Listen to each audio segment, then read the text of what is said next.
हाँ जी, good morning all of you.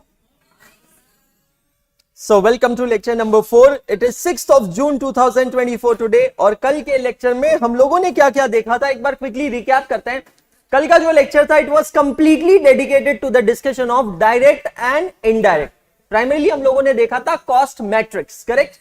क्या होता है एग्जैक्टली कॉस्ट मैट्रिक्स, जहां पर हमने देखा है कि कोई भी प्रोडक्ट जो हम बनाते हैं, जिसको आज हम लोग पढ़ने वाले हैं कॉस्ट ऑब्जेक्ट के नाम से, इसके बाद हम इसको रेफर करेंगे एज ए कॉस्ट ऑब्जेक्ट।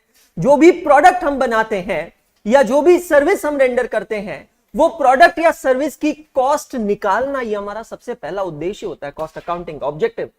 और कॉस्ट निकालने के लिए हमें ये पता होना चाहिए कि उस पर क्या क्या खर्चा लग रहा है। एक कॉमन मैन की तरह अगर हम सोचें, क्योंकि हम सब लोग कॉमन मैन हैं, है ना, सो एक कॉमन मैन की तरह अगर हम सोचें तो हमारा दिमाग हमेशा एक ही चीज हमें आंसर देता है कि यार कॉस्ट का मतलब होता है सिर्फ और सिर्फ material cost. Do you agree with me? Cost का मतलब सिर्फ मटेरियल कॉस्ट। आज तक जब तक आप ये सब्जेक्ट नहीं पढ़ते हैं, आपका एक प्री कंसेप्शन होता है कि कॉस्ट का मतलब सिर्फ मटेरियल कॉस्ट होता है। क्लासिक एग्जांपल देता हूं। So most of the boys are having fantasy of cars. वैसे तो लड़कों को बहुत सारी चीजों की फैंटेसी होती है, but one of them is cars, है ना। सो कार्स की जो फैंटेसी होती है बड़ी अजीब सी होती है। लड़के मतलब दो ही चीजें ऐसी होती है जिनको ऐसे मुड़ के देखते हैं आखिरी तक। One of them is car, other is, उसके लिए लड़का होना जरूरी है जामुन भैया।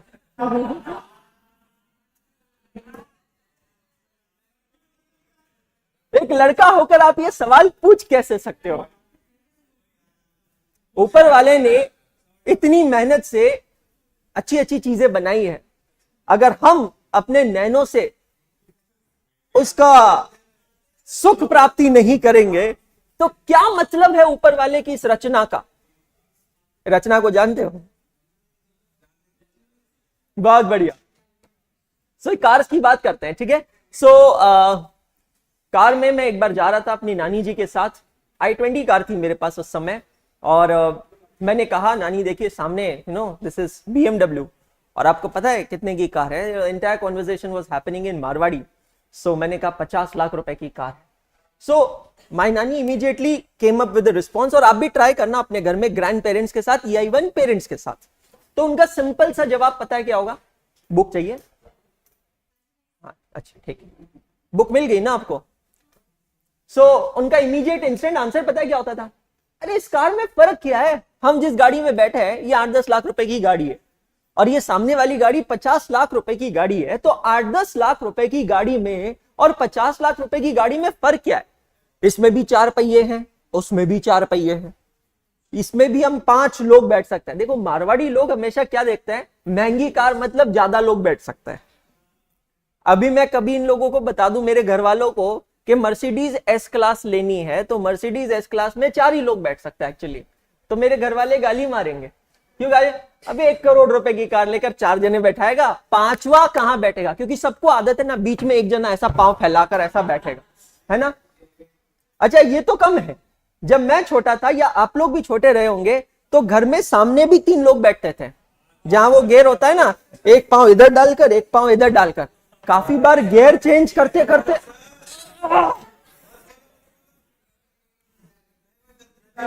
भैया जी गियर चेंज करना था, ऐसा होता था। क्यों? कौन कौन लोग बैठे हैं सामने वाली सीट में, एक पांव इधर उधर?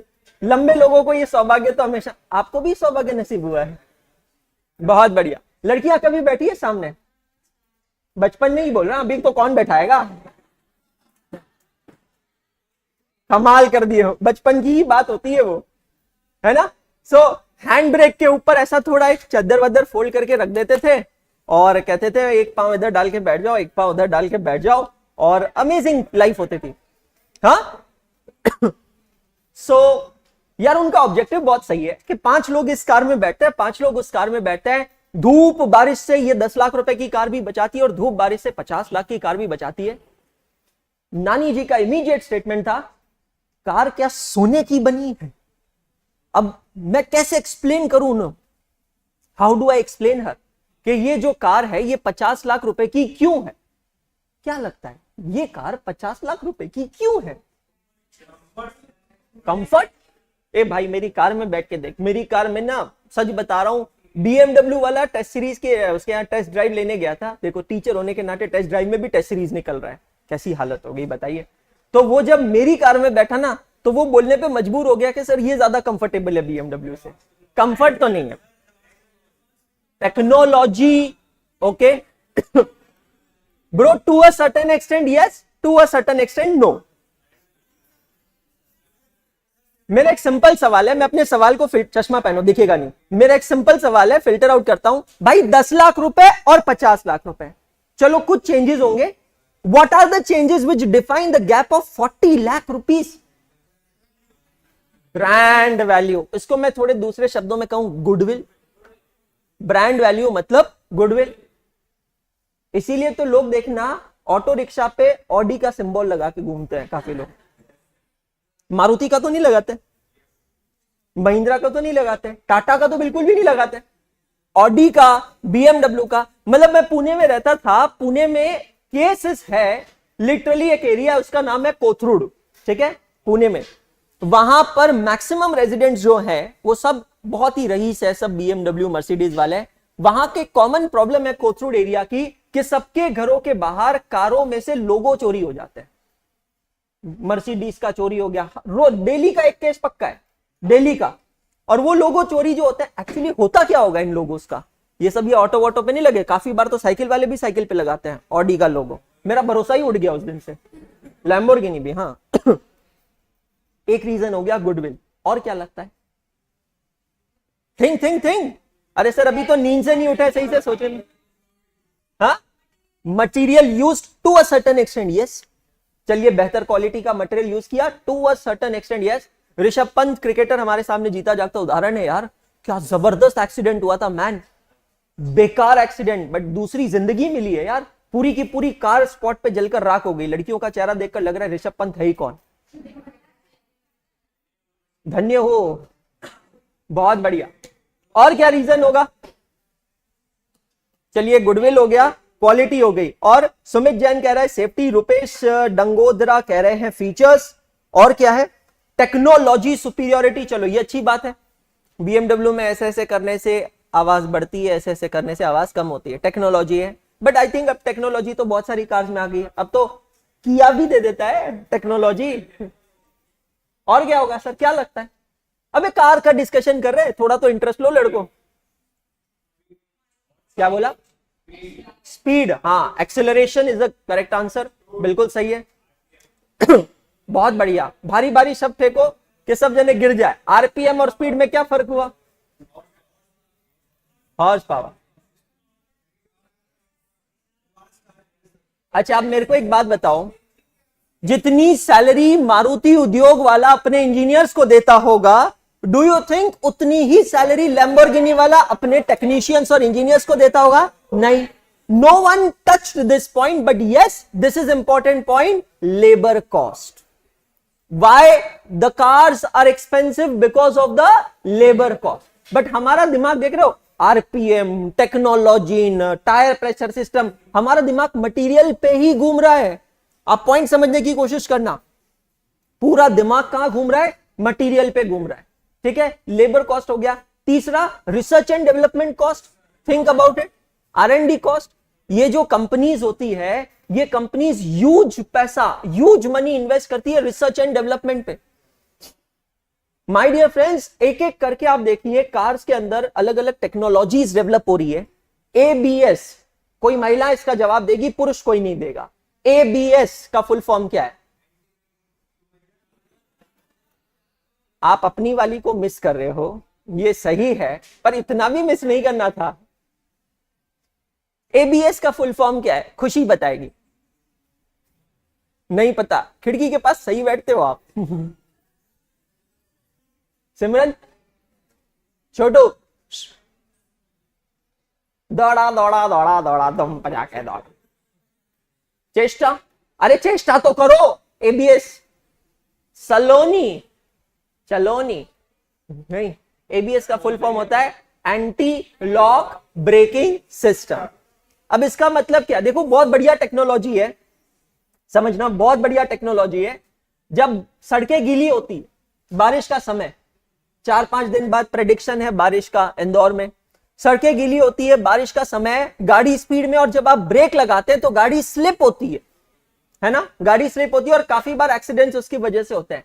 एबीएस ये एक टेक्नोलॉजी का इन्वेंशन हुआ है जहां पर गाड़ी स्किड नहीं होगी, मतलब चाहे हाई स्पीड में भी होगी और जब गाड़ी को ब्रेक लगाएंगे तो गाड़ी स्किड नहीं होगी। इसका एक सबसे बड़ा रीजन होता है क्योंकि चारों टायर्स में एक साथ equal pressure of break apply होता है। गाड़ी स्किड कब होगी? देखो बचपन में हम लोगों ने भी बहुत साइकिलें स्किड करी है, क्योंकि एट अ टाइम जब आप एक टायर पे ब्रेक लगाते हो तो दूसरा तो रोटेशन में होता है और एक सडनली स्टॉप होता है तो वो स्किड होता है। लेकिन एबीएस टेक्नोलॉजी में इन द डिफिकल्ट सिचुएशन चारों टायर्स पे एक साथ ब्रेक प्रेशर अप्लाई होता है और गाड़ी स्किड नहीं होती है। बहुत सारी टेक्नोलॉजीज जो है वो इन कार्स ने पहले इंप्लीमेंट की थी, जो बाद में फिर दूसरी कार्स ने कॉपी की। पर सर ये तो पेटेंट्स होती है, कॉपीराइट होती है, दुनिया में क्या असंभव है? सब कुछ संभव है। अब आपने देखा होगा कि कुछ कार्स के ऐसे प्रमोशन होते हैं कि आपके हाथ में सामान है और आपको डिक्की खोलना है, तो वहां जाकर आप पांव से ऐसे मूवमेंट करेंगे। ये आरएनडी का पार्ट नहीं है। सोचिए, इस पे कभी किसी ने सोच नहीं, मतलब थॉट नहीं दिया होगा। अब स्पेशली मुझे लगता है इसका क्रेडिट महिलाओं को जाता है, शॉपिंग करके आई होगी, दोनों हाथ में थैलियां, अब ये डिक्की खोले तो खोले कैसे, है ना, तो उनके लिए टेक्नोलॉजी बनी। अमेजिंग है। एयरबैग टेक्नोलॉजी, हवाई फुग्गा, हवाई फुग्गा। एयरबैग क्या होता है? मैम का चेहरा देखकर पता नहीं क्या है। मैम बताइए, आपको ग्रीन टी शर्ट में मैम, हवाई फुग्गा क्या होता है? एयरबैग्स। वाह, हवाई फुग्गा। ऑपोजिट सिंगम नहीं, मतलब क्या होता है? जब आप, हाँ, हमारा कोई नुकसान नहीं है। बहुत बढ़िया, चलिए, अच्छा पता है, बहुत बढ़िया, जोरदार ताली, बहुत अमेजिंग। तो जब गाड़ी का सडनली बम्प होता है, क्रैश होता है, तो एक सडन एक्शन की वजह से गाड़ी में 3-4 जगह, 6 जगह, 8 जगह, तो बहुत सारे हो गए, है ना, एक सडनली एक वैक्यूमाइज्ड बैग ओपन होता है। क्योंकि जब फिजिक्स है, जब आप एकदम सडन मोशन में होता है और एकदम से रुक जाते हैं, सो नॉर्मली एक्सीडेंट्स की होते हैं, जो ड्राइविंग पर्सन है उसकी चेस्ट स्टीयरिंग से टकरा जाती है, सर स्टीयरिंग से टकरा जाता है और उसके वजह से डेथ हो जाती है। तो हवाई फुग्गा मतलब एयर बैग फूकने की वजह से आप उस पर एक बम्प ले लेते हैं, तो मतलब खरोच आ जाएगी, खून निकल जाएगा, बट डेथ नहीं होगी। तो पहले निकला था सिर्फ ड्राइवर्स का एयरबैग, फिर निकला था नॉन ड्राइविंग सीट का एयरबैग, फिर पीछे वालों के एयरबैग, अब तो नया निकला है कर्टन एयरबैग। कर्टन एयरबैग मतलब गाड़ी के जो साइड्स होते हैं ना, दोनों दरवाजे लेफ्ट राइट में, ये पूरे दरवाजे के पर्दे बन जाते हैं। कर्टन मतलब पर्दा, कर्टन एयरबैग। अब एक टेक्नोलॉजी पे काम चल रहा है, मैं आपको बताता हूं वो क्या है। टेक्नोलॉजी पे काम ये चल रहा है कि अगर कभी कोई गाड़ी पहाड़ से नीचे गिर जाती है तो गाड़ी के अंदर बैठे हुए सारे पैसेंजर्स हवाई फुग्गे में बंद हो जाएंगे और वो हवाई फुग्गा एक तरीके से पैराशूट बन जाएगा और गाड़ी पहाड़ से गिरने के बाद मस्त ऐसे हवा में लहराते हुए, गगन को चूमते हुए नीचे आकर लैंड करे। हाँ, वो अभी रिसर्च फेज में, मतलब है, बट इतनी अच्छे से इंप्लीमेंट नहीं हुआ है। या टेक्नोलॉजी और इनोवेशन किस लेवल पे चल रहा है हम लोग सोच भी नहीं सकते। एक सिंपल सी चीज समझना, आप अगर सिर्फ टेक्नोलॉजी के कंज्यूमर्स हैं तो आप अपनी सिर्फ वांट्स के लिए काम करेंगे, अपनी वांट्स को सेटिस्फाई कर पाएंगे। If you want to live life of desire then you need to be an innovator, not just a consumer. मेरे सेंटेंस का मतलब समझ में आया? वांट और डिजायर का मतलब पता है? वांट जिसकी हमें जरूरत है, डिजायर जिसकी हमें इच्छा है, चाह है, कल की लेक्चर की भाषा में लस्ट है ना। सो वांट और डिजायर ये दो अलग अलग चीजें होती है। मुझे ट्रैवल करना है, परिवार की जरूरत है, 4 व्हीलर चाहिए, ये जरूरत है। 4 व्हीलर तो मारुति ऑल्टो भी हो सकती है, लेकिन नहीं, मुझे एक अच्छी गाड़ी चाहिए जिसमें मैं अपने परिवार के साथ बड़े प्राउड से कंफर्टेबली जा सकूं। ये क्या है? डिजायर है। तो आप अगर एक कंज्यूमर हो, मेरी बात ध्यान से सुन लो, और मैंने बहुत रिसर्च करके इस कंक्लूजन पे मैं पहुंचा हूं, आप अगर किसी चीज के कंज्यूमर हो, किसी चीज मतलब ये फोन किसी कंपनी ने बनाया, मैं उसे कंज्यूम कर रहा हूं, तो इससे मेरी सिर्फ वांट पूरी होगी। लेकिन अगर मैं अपनी डिजायर पूरी करना चाहता हूं तो मुझे इनोवेटर बनना पड़ेगा। रिसर्च एंड डेवलपमेंट जरूरी नहीं है हमेशा सिर्फ लेबोरेटरी में हो दोस्तों, ये ध्यान रखना है। R&D आपके दिमाग में सबसे पहले होता है। कोई भी चीज जो बनती है, प्लान जब बनता है, साजिश जब बनती है, रणनीति जब बनती है, सबसे पहले कहां बनती है? दिमाग में बनती है। कल अगर आपने न्यूज देखी होगी, सर्टनली नहीं देखी होगी, आप उस समय बंसल जी की क्लास में थे, तो नीतीश कुमार जी और तेजस्वी यादव दोनों सेम फ्लाइट से निकले, नेशनल न्यूज। अच्छा, फ्लाइट में उनके साथ साथ रिपोर्टर भी निकल लिए।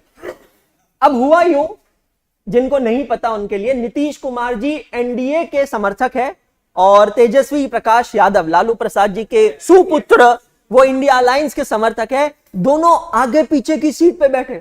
अब लोगों के दिमाग में डर, हैला ये 1.5 घंटे की फ्लाइट में कोई खिचड़ी तो नहीं पक जाएगी? ऐसा तो नहीं हो जाएगा कि नीतीश कुमार जी इंडिया में आ जाएंगे, या ऐसा तो नहीं हो जाएगा कि तेजस्वी प्रकाश जी एनडीए में चले जाए? अच्छा, लोगों की धड़कनें तब तेज हुई जब एक और फोटो आया। पहले तो आगे पीछे बैठे थे, फिर तेजस्वी जी उठ के नीतीश कुमार के पास आ गए। भाई साहब, जब तक शाम को बीजेपी की मीटिंग नहीं हुई, एनडीए की मीटिंग नहीं हुई, सबकी हार्ट बीट ऐसी बढ़ रही थी, अरे ये नीतीश कुमार है कि गया, है कि गया, he loves me, he loves me not, he loves me, he loves me not, पूरा टाइम यही चल रहा था। हाँ, इसीलिए कहते हैं ना, एक बिहारी सब पे भारी। इस बार तो कमिटमेंट लग रहा है। कुछ नहीं बोल सकते कल तक। कल मीटिंग है जहां पर ये लोग बैठ के मंत्रालय डिस्ट्रीब्यूट करेंगे। They are going to distribute के भाई साहब किसको कौन सा मंत्रालय मिलेगा, और सारा गेम उसके बाद ही डिसाइड होना है। सो कुल मिलाकर बात यह है कि दुनिया की सबसे बेस्ट और दुनिया की सबसे वर्स्ट चीजें सबसे पहले कहां बनती है? यहां बनती है, दिमाग में बनती है। आप समझ रहे हैं? तो इस चीज का रखना है आपको ध्यान। Research and development is a continuous process. ये जो कंपनीज है, इनकी कार्स इतनी महंगी क्यों है? Because they expand a lot on research and development. आपकी जानकारी के लिए एक चीज बताऊं, रोल्स रॉयस की कार्स की एक खासियत है, up to a certain level of speed breakers car में फील ही नहीं होते। मतलब जब वो कार जा रही है तो चाहे रोड का लेवल कितना भी ऊपर नीचे हो, वो ग्रेविटी इतनी मेंटेन करती है कि वो कार का लेवल बिल्कुल स्टेबल होता है अंदर बैठने वाला। और उन्होंने टेस्ट पता है कैसे किया? They filled a glass with champagne ऊपर तक, और वो ग्लास को रखा कार में, और अब ड्राइवर से कहा कार को चलाओ, स्लो फास्ट, अच्छी सड़क पे, बुरी सड़क पे। अगर शैंपेन ग्लास से बाहर गिरी तो ये कार हमारी क्वालिटी टेस्ट में फेल हो जाएगी। Look at the level of R&D which is done on suspension. अपने यहां पे तो देखो भाई साहब, जब कार चलती है और वो छोटे छोटे वाले स्पीड ब्रेकर नहीं होते, ऐसे छोटे छोटे छोटे वाले, वो आने से पहले ही बच्चे चालू करते हैं, पहले से स्टार्ट होता है ना, अमेजिंग है। आधा किलोमीटर पहले ही बच्चे चालू कर, है ना? अपन नहीं करते थे कभी? आप लोग ने नहीं किया? नहीं किया तो चुल्लू बनाओ, पानी में देता हूं, हाथों हाथ डूब मरो। बहुत सिंपल है, ये तो नॉर्मल है, मतलब जरूरी है, ये तो बहुत जरूरी है, बच्चों का मनोरंजन है। काफी बार देखिए, स्पेशली ये जो पुरानी वाली जीप कमांडो नहीं आती थी, मैं अभी ये 15 लाख वाली जीप की बात नहीं कर रहा हूं, पुरानी वाली जीप कमांडो, वो जब स्पीड ब्रेकर से उछलती थी, लोग ऐसे 3-4 फीट ऊपर उछलते, ऐसा स्मॉल इंटेस्टाइन लार्ज की जगह पे, लार्ज स्मॉल की जगह पे। किडनी डोनेट करने का बेस्ट तरीका, ऑटोमेटिकली किडनी ट्रांसफर, ऐसे स्पीड ब्रेकर निकलते थे। ऐसा लगता था भाई इसमें सस्पेंशन है कि नहीं। आज भी ट्रस्ट मी, पुराने किसी ऑटो में बैठ के देखो, पुराने ऑटो जिसकी ताकत ही नहीं है, उसकी आवाज से पता चल। नए ऑटो देखना बिल्कुल, पुराने ऑटो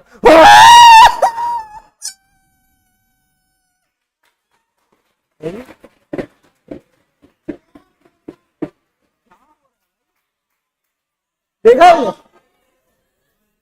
एक्सपीरियंस है कि नहीं है? अच्छा, धुआं इतना निकालेंगे, अब मरा, अब मरा, अब मरा, अब मरा। अबे साइकिल वाला ओवरटेक कर रहा है अंकल, क्या करोगे? कुछ नहीं कर सकते हो। Research and development cost, isn't it important bro? Her field में रिसर्च होनी चाहिए। और मैं बताता हूं, मैं जो सब्जेक्ट पढ़ाता हूं वो इंडिया में सबसे कॉमनली टेकन सब्जेक्ट है, अकाउंटिंग। डोंट यू थिंक सो? अगर इस सब्जेक्ट के अंदर मैंने एक ऐसी पोजीशन बनाई है कि पूरा इंडिया तो नहीं कहूंगा बट थोड़े बहुत लोग मुझे जाने इस सब्जेक्ट की वजह से, और 2 दिन पहले मुंबई के एक न्यूज़पेपर ने मुझे फीचर किया था उस सब्जेक्ट की वजह से, तो वो किया है तो उसका कुछ तो रीजन होगा, and one of the reason is research and development. I constantly research on my subject कि मैं अपने सब्जेक्ट में कैसे टेस्ट ऐड कर सकता हूं। पढ़ाते तो हर कोई है यार, हर कोई पढ़ा सकता है, पढ़ाना सभी ने आईसीआई के मॉड्यूल से ही है, but what is that one reason जिससे मेरा बच्चा ज्यादा जल्दी चीजों को कनेक्ट कर पाए? Research and development. Cost justifiable है। प्रॉब्लम पता है क्या है? प्रॉब्लम यह है कि माय डियर फ्रेंड्स, हम लोगों की सोच मटेरियल कॉस्ट के आगे जाती नहीं। अभी भी हमने चर्चा की है लेबर कॉस्ट पे, ओवरहेड्स पे तो अभी भी चर्चा हुई नहीं है। एप्पल पार्क के बारे में सबको पता है। What is an Apple Park? Sir Jurassic Park है ना, वैसे ही होगा भाई साहब। Amazing. This is an Apple Park. जामुन क्या कह रहा है? बंबई में एप्पल पार्क कब शिफ्ट हुआ? एक ही मिनट रुक जाइएगा। हाँ जी। What is this Apple Park? क्या है ये? किसी को पता है? ये एप्पल का ऑफिस है। ये वो ऑफिस है जहां पर एप्पल के डिवाइसेस बनते हैं, जहां पूरा के मतलब पूरा एप्पल का मैनेजमेंट बैठता है। यूएसए में है, मुंबई में नहीं है। My dear friends, this is one of the most beautiful office buildings in the world. Can you believe me? अब ये इतनी खूबसूरत बिल्डिंग बनाई है, इतना खर्चा लगा होगा, इसका डेप्रिसिएशन जो है एप्पल कंपनी कहां से रिकवर करेगी? अपने प्रोडक्ट से रिकवर करेगी। मतलब क्या मैं कह सकता हूं कि जितने ओवरहेड्स बढ़ेंगे उतना प्रोडक्ट का कॉस्ट बढ़ेगा? जब आप प्लेन से हवाई यात्रा करते हैं, हवाई यात्रा करते समय आप देखते हैं कि अलग अलग एयरपोर्ट्स पे अलग अलग जगह पे जाने की टिकट्स अलग अलग होती है, पता है सभी को? ये जो अलग अलग फेयर्स चलते हैं, इसका one of the reason is dynamic pricing. Dynamic pricing means demand and supply. The entire aviation industry works on dynamic pricing. ये सिस्टम सेंस कर लेता है कि कौन से फ्लाइट के सर्चेस ज्यादा हो रहे हैं, कौन से फ्लाइट की डिमांड ज्यादा हो रही है, और इनके स्लैब्स बने होते हैं। मुझे इसलिए पता है क्योंकि ऑडिट किया है एविएशन कंपनी का, कि पहली 10 टिकट इस प्राइस पे बिकेगी, फिर 11 नंबर से 20 नंबर की टिकट इस प्राइस पे बिकेगी, 21 नंबर से 30 की टिकट ये प्राइस पे बिकेगी। Further it depends on demand and supply. अगर आपको बिलीव नहीं हो, सिंपल तरीका है। सपोज आपका एक दोस्त है, ठीक है, वो कह रहा है यार मुझे घर की याद आ रही है, मैं घर जा रहा हूं। कहां है तेरा घर? पटना में। कैसे जा रहा है? फ्लाइट से जा रहा है। आपका मन नहीं है कि आपका दोस्त जाए फ्लाइट से, वो फ्लाइट की फेयर चेक कर रहा है, सपोज 4000 रुपए फेयर है, लेकिन आपका मन नहीं है कि आपका दोस्त जाए। मैं आइडिया देता हूं आपको, मेरे ऊपर यूज मत करना, आइडिया देता हूं, आप उसको जाने से पता है कैसे रोक सकते हो? 100 मोबाइल से उसी दिन की Indore to Patna flight search कर लो और वही फ्लाइट ओपन कर लो, बस 3 से 4 बार देखो, 4000 रुपए का जो फेयर है वो बढ़ के 8000 रुपए हो जाएगा। आपके दोस्त का जाना cancel. This is a fact. मैंने आपको कल की क्लास में कैशे के बारे में बताया था, हाउ वी ऑल फील कि ये हमारी सबसे प्राइवेट चीज है, राइट? ये हमारी प्रिवेसी, हम इसमें लॉक लगाते हैं, फेस लॉक, नंबर लॉक, फलाना। आपको पता है ये सबसे प्राइवेट चीज है ही नहीं। एक्चुअली हमारा सबसे ज्यादा डेटा इसी से रीड किया जाता है। सबसे ज्यादा हम क्या देखते हैं, हम क्या रिप्लाई करते हैं, हम किससे बात करते हैं, every phone call, every message, every video, every media file, every email, everything is over here. Why do people pay for Apple? I'm not an Apple fan at all, I'm telling you. The only one reason is privacy. शायद आपने सुना होगा, जब आपकी group 1 की batch खत्म हो गई थी उसके बाद और अभी ग्रुप 2 की बैच चालू होने से पहले एक झगड़ा चल रहा है भारत सरकार और व्हाट्सएप कंपनी के बीच में। पता है आपको? किसी को पता है क्या है? गवर्नमेंट ऑफ इंडिया कहता है व्हाट्सएप को कि आप जितने भी मैसेजेस हैं वो ट्रांसक्रिप्ट मत करिए, मतलब एनक्रिप्ट मत करिए। हमें जब जरूरत पड़ेगी हम कहेंगे कि भैया ये फलाने इंसान ने इससे क्या चैट की है, आप हमको उसको डीकोड करके बताएं। व्हाट्सएप ने साफ मना कर दिया। व्हाट्सएप ने कहा हमारी प्राइवेसी पॉलिसी हमें इसे अलाउ नहीं करती कि हम कस्टमर के मैसेजेस को अनएनक्रिप्ट करें या डीकोड करें। आपकी जानकारी के लिए, अगर मैं अभी आप लोगों को कोई मैसेज भेज रहा हूं तो वो मैसेज जो है वो मेरे मोबाइल से निकलते ही एनक्रिप्ट हो जाता है और आपके यहां पहुंचते ही डिक्रिप्ट हो जाता है। लेकिन रास्ते में जब वो मैसेज है तो वो सिर्फ बाइनरी कोड्स में दिखता है, 0 और 1 में, कोई उसको डीकोड नहीं कर सकता। इसको कहते हैं एनक्रिप्शन। भारत सरकार क्या कहती है? टैक्स माफिया को पकड़ने के लिए, अंडरवर्ल्ड को पकड़ने के लिए, कोई भी रीजन के लिए भारत सरकार कहती है कि दो लोगों के बीच की जो चैट है, जब हम आप कहेंगे आपको डीकोड करके देना होगा, इट्स एग्जैक्टली लाइक जैसे आप देखते हैं कि एक नॉर्मल इंसान जाकर किसी का मोबाइल नंबर ट्रैक या ट्रेस नहीं कर सकता, लेकिन पुलिस वाले कर सकते हैं। पुलिस वालों को मोबाइल कंपनी, सेल्यूलर कंपनीज को बताना होता है कि इसकी लास्ट लोकेशन क्या है, राइट? वैसे ही भारत सरकार गई व्हाट्सएप के पास कि आप हमको मैसेजेस डीकोड करके दीजिए। व्हाट्सएप ने मना कर दिया। काफी झगड़ा आगे बढ़ा और व्हाट्सएप ने पता है धमकी दे दी, अगर आपने हमारे ऊपर प्रेशर डाला हम इंडिया से एग्जिट कर लेंगे। And I really respect this decision. Don't you think it's a brave decision? It's a very brave decision. आप लोगों के लिए प्रिवेसी का मतलब क्या होगा? प्राइवेट मैसेजेस क्या होंगे? 2-4 लोगों को आई लव यू बोल दिया होगा, 2-4 लोगों को और भी कुछ तो भी बोल दिया, बाबू सोना जानू बोल दिया होगा, या उससे थोड़ा एडवांस कुछ बोल दिया होगा, दैट्स ऑल।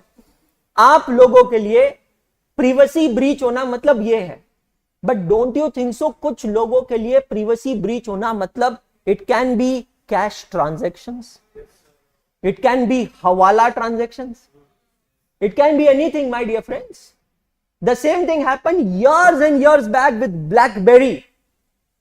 BlackBerry का एक मैसेंजर चलता था, उसका नाम था BBM, BlackBerry मैसेंजर। उसके मैसेजेस, ये तब की बात है जब व्हाट्सएप टेक्नोलॉजी नहीं थी। Actually WhatsApp technology evolved from BBM.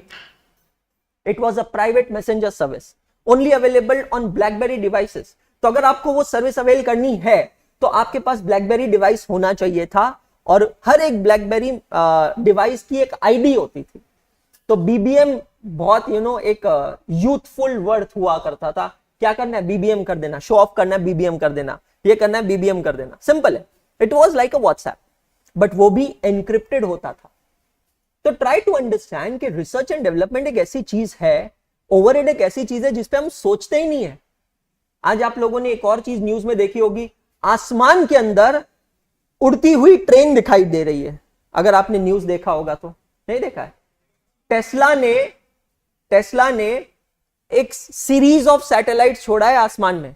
ये सीरीज ऑफ सैटेलाइट रात को चमकता है और ये जिस भी शहर के ऊपर से गुजरता है आपको ऐसा दिखता है जैसे कि एक ट्रेन निकल रही है, सितारों की एक ट्रेन निकल रही है, स्टार्स की एक ट्रेन जा रही है। बाद में गूगल करके देख लीजिएगा। Can you imagine this? I mean, हम लोग उस एरा से हैं, हम लोग उस जमाने से हैं। आपने भी देखा होगा जहां पर लिटरली 2G इंटरनेट हुआ करता था, kbps में स्पीड होती थी। आज हम 5G पे पहुंच गए और 6G की बात चल रही है। Isn't it research and development? Every research and development cost contributes to overheads. मेरा एक फ्रेंड था जो अब होटल इंडस्ट्री में काफी आगे पहुंच चुका है। मतलब वो एक ही फ्रेंड था जिससे मेरे को होटल इंडस्ट्री के बारे में पता चला। एक धर्मशाला में और एक 5 स्टार होटल में बहुत फर्क होता है। आपको पता है, वो जब इंटर्नशिप कर रहा था होटल इंडस्ट्री में, उसको सिखाया गया, उसको बताया गया कि बेडशीट कैसे बिछाते हैं। अब आप कहोगे बेडशीट बिछाना कौन सी बड़ी बात है, but let me tell you there is a science in it. एक सिंगल सलवट, एक सिंगल रिंकल नहीं दिखना चाहिए, नहीं तो पनिशमेंट मिलता है उनको। बेडशीट जब बिछाते हैं, इसलिए आप देखिए जब आप होटल्स में जाते हैं तो बेडशीट एकदम प्रॉपर बनी हुई होती है, no wrinkles at all, because they are trained in such a way. Are you getting my point? उनको ऐसी ट्रेनिंग दी गई होती है कि आपको इतने, एक होता है अप्रोक्सीमेशन, दूसरा होता है एक्यूरेसी। इन दोनों के ऊपर जो होता है ना, उसको कहते हैं प्रिसीशन। समझ में आ रहा है? प्रिसीशन, ये शब्द का मतलब मुझे तब समझ में आया था जब मैं एक बार एक नट बोल्ट की फैक्ट्री का ऑडिट करने गया था। पुणे में मैं आर्टिकलशिप कर रहा था। पुणे के आउटस्कर्ट्स पे कुछ 50 किलोमीटर दूर एक गांव है, उसका नाम है खेड़ शिवापुर। छत्रपति शिवाजी महाराज का वो गांव है खेड़ शिवापुर। वहां पर मैं ऑडिट करने गया था। वहां पर एक कंपनी थी, वो कंपनी बनाती थी स्टड्स। स्टड्स का मतलब होता है नट एंड बोल्ट्स, समझना। तो अब वो जो स्टड्स बनाती थी वो बनाती थी स्कोडा कार्स के लिए, और ये पूरा के पूरे नट और बोल्ट्स पुणे से एक्सपोर्ट होते थे जर्मनी। इमेजिन कीजिए, no one knows the name of that company, but export का काम कर रहे हैं, स्कोडा के लिए स्टड्स बना रहे हैं। उन्होंने मुझे पहली बार आर्टिकलशिप में प्रिसीजन का मतलब समझाया। उन्होंने कहा कि अंशुल जी आप ये देखिए, सपोज ये एक स्क्रू है ना, कुछ इस तरीके से होता है ना स्क्रू, ये एक स्क्रू है। अब ये स्क्रू जहां पे जाकर लगता है, wherever you screw it, वहां पे वो मजबूती होनी चाहिए। तो सपोज ये स्क्रू जहां पर लगेगा वो सॉकेट कुछ, वो जगह कुछ इस तरीके से है, तो ये स्क्रू वहां पे एकदम फिट होगा, तभी जाकर फिटिंग प्रॉपर होगी। नहीं तो आप देखते हो लोकल बस में, सिटी बस में जब आप बैठते हो तो आवाज आती है खटर खटर फटर फटर खटर फटर, है ना, ऐसी आवाज आती है। लेकिन जब आप लग्जरी कार्स में बैठते हो, isn't it your cabin absolutely silent? क्यों होता है? मतलब बसों में आवाज आती है, कार में आवाज क्यों नहीं आती है? Because there is no loose fitting. Precision का मतलब होता है, उनका कहना है अंशुल जी जब हम लोग ये इसका रिसर्च करते हैं, चेक करते हैं, तो हमें ये देखना पड़ता है ऐसा ना हो कि ये ब्रैकेट कुछ इस तरीके से हो, आप देख रहे हो, और हमारा स्क्रू ऐसा बैठे। मतलब क्या आप देख रहे हो कि यहां पर एक क्या है, वैक्यूम है, गैप है। अगर आपका स्क्रू ऐसा रहा तो धीरे धीरे पता है क्या होगा, वो लूज हो जाएगा। वो लूज हो जाएगा तो क्या होगा, आवाज आएगी, और कहीं ना कहीं ये डेंजरस भी तो हो सकता है। आज हमारी जो गाड़ी है, डोंट यू थिंक सो, हमारी गाड़ी सिर्फ स्क्रूज पे टिकी है। Think about it. टायर जो है, टायर को गाड़ी की बॉडी से, जिसको चैजी कहते हैं, टायर को गाड़ी की बॉडी से, चैजी से कौन बांध के रखता है, वो 4 से 5 स्क्रू जो टायर में लगे होते हैं।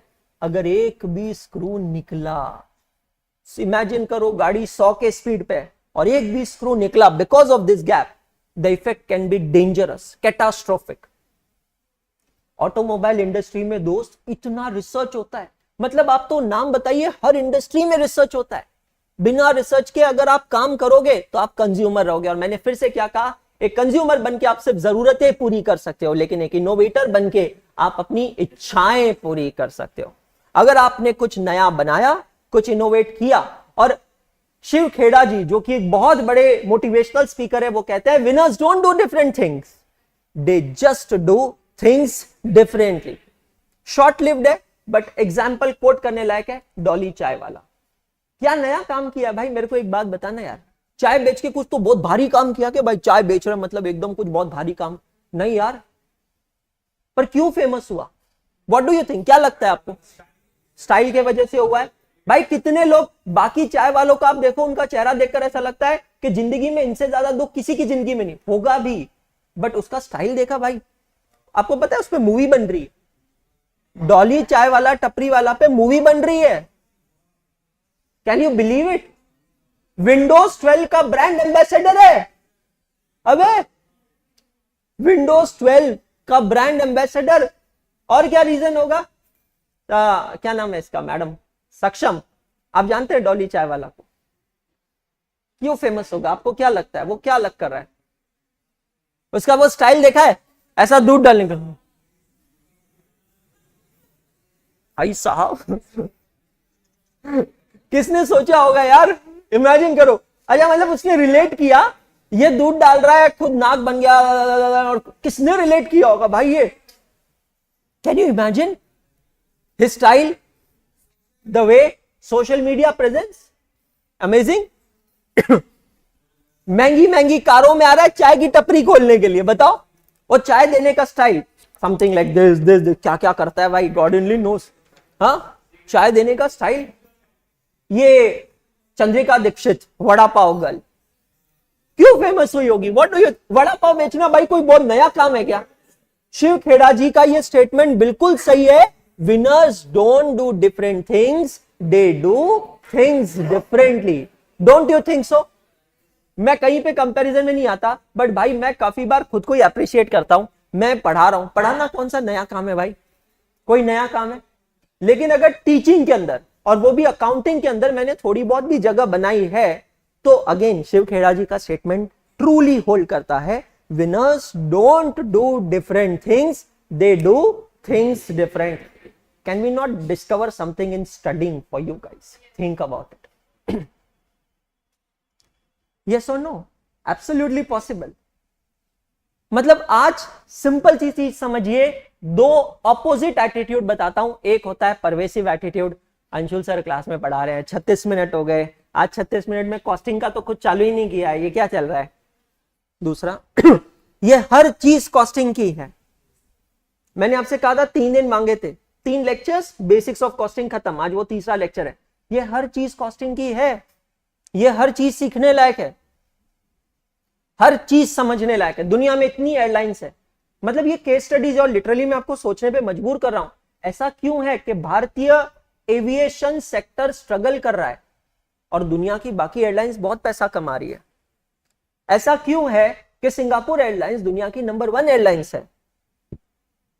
ऐसा क्यों है कि यूएई के अंदर 3 से 4 एयरलाइंस है और सबके सब प्रॉफिटेबल है, और हमारे देश में देखो एविएशन कंपनी स्ट्रगल कर रहा है। कितनी कंपनियां बंद हुई है इंडिया में एविएशन की? सोचा है कभी आपने इसके बारे में? किंगफिशर बंद हुआ, डेक्कन एयरवेज बंद हुआ, सहारा एयरवेज बंद हुआ, गो एयर बंद हुआ, स्पाइस जेट बंद हुआ, कितनी कंपनी बंद हुई है। क्यों नहीं चल पा रही है? जबकि दुनिया में तो बहुत अच्छे से चल रही है। आखिर ऐसा हो क्यों रहा है? Just think about it. So जब आप एक रेस्ट्रिक्टेड पार्ट तक सोचेंगे तो आपके लिए पढ़ाई सबसे बड़ी प्रॉब्लम है। जब आप उसके आगे जाकर सोचेंगे ना, तो आपको पता चलेगा कि there are lots more problems to deal with. ये तो बहुत तुच्छ सी प्रॉब्लम है, हमारी मैनेजेबल है, कंट्रोलेबल है। जो भाई साहब परसों इलेक्शन में हुआ, एक बार सोच के तो देखो मोदी जी के दिल पे गुजर क्या रही होगी। Can you imagine? मैं फिर से कह रहा हूं, मैं किसी की साइड लेने के लिए नहीं कह रहा हूं, I am just asking you to step into the shoes. कितना मुंह पे गिरे होंगे, खुलेआम स्टेटमेंट्स दिए थे कि 4 जून को stock market life time peak पे जाएगा, 1 लाख रुपए टच कर जाएगा। अच्छा, लोगों को उसकी झलक दिखी 3 तारीख को, एग्जिट पोल के रिजल्ट के बेसिस पे स्टॉक मार्केट ऊपर गया। क्या हुआ 4 तारीख को? Blood bath. स्टॉक मार्केट का टर्म है ब्लड बाथ, मतलब खून की स्नान, खून का स्नान। क्यों नहीं होगा ब्लड बाथ? 30 लाख करोड़ रुपए का नुकसान होगा। Total investors wealth swiped away by this much amount. आपको पता है छोटे छोटे देश की इकोनॉमी भी इससे कम होती। जितना हमारा एक दिन में पैसा डूबा ना, पाकिस्तान की इकोनॉमी उससे कम है दोस्त। मतलब सोचो तो हमें क्या ही गर्व है खुद के ऊपर। और एक एक स्टेटमेंट पे स्टॉक मार्केट रिएक्ट कर रहा है। ट्रस्ट मी, ये स्टडी करने लायक है। कल अब नीतीश कुमार निकल गए पटना से तो स्टॉक मार्केट ऊपर होने लगा। नीतीश कुमार को तेजस्वी यादव प्लेन में मिले, स्टॉक मार्केट नीचे आने लगा। अब तेजस्वी यादव नीतीश कुमार के पास आकर बैठे, स्टॉक मार्केट वापस नीचे आया। ऐसा होता है भाई। स्टॉक मार्केट कुछ नहीं है, अपना ईसीजी नहीं होता, ईसीजी वही है। It is reflection of that. The moment there is a swearing in ceremony and then you see yesterday stock market was very good, it was very good। परसों 3 तारीख को स्टॉक मार्केट जो था वो 76,000 पे गया था। कल 76,000 से मतलब 4 तारीख को 70,000 पे आया, कल 74,000 पे वापस गया, 72 74 के पास खेला, वापस ऊपर गया। Absolutely no problem. Hindustan Aeronautical Limited 3,998 पे आया, कल 3,998 पे मैंने कल परचेज किया, 3,998 पे। Can you believe it? कहां पे गया था? 5,440। आपके व्हाट्सएप ग्रुप पे मैंने मैसेज डाला था। एमआरएफ कल कितना गया था? 1,16,000। उठा लिया उस समय, जैसे ही वो दिखा 1,16,000, तुरंत क्लोज कितने पे हुआ? 1,27,000। एक दिन में कितना इंक्रीज हो गया? 11,000 रुपए। Just understand, try to understand things around you. Again, I'm telling you, don't restrict yourself only to this class. Trust me, guys, your studies will become very easy for you. अभी तक हमें नहीं पता था, लेकिन अब जब हमने ये चीजें डिस्कस की तो हमें समझ में आया कि किसी भी कॉस्ट के 3 एलिमेंट्स मटेरियल, लेबर और एक्सपेंस नहीं होते हैं।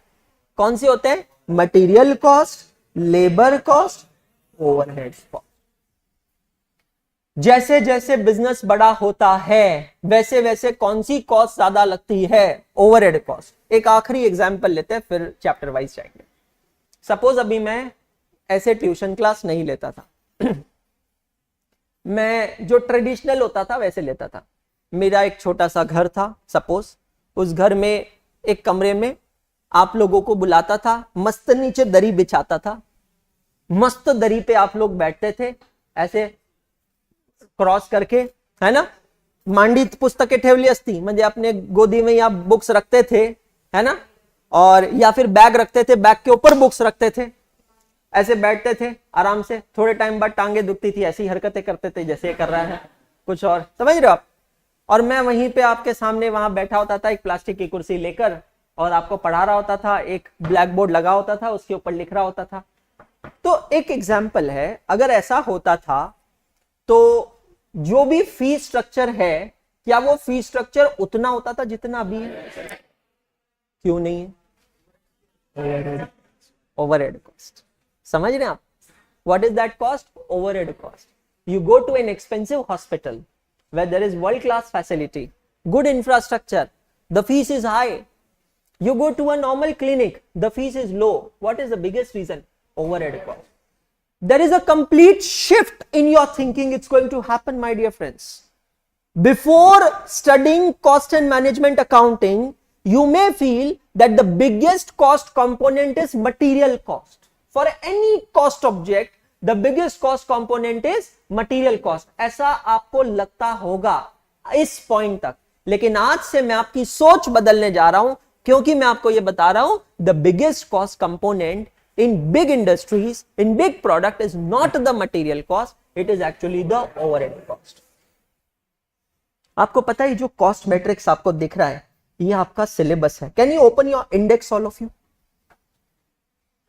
Can you all open your index of cost and management accounting book? आइए मैं आपकी दोस्ती करवाता हूं आपके सिलेबस से। चैप्टर नंबर 1 है introduction to cost and management accounting. वो दोस्ती हमारी चल रही है, मुझसे दोस्ती करोगे? चल रही है वो दोस्ती। स्क्रीन पे देखिएगा, ये है आपका chapter number 2, material cost.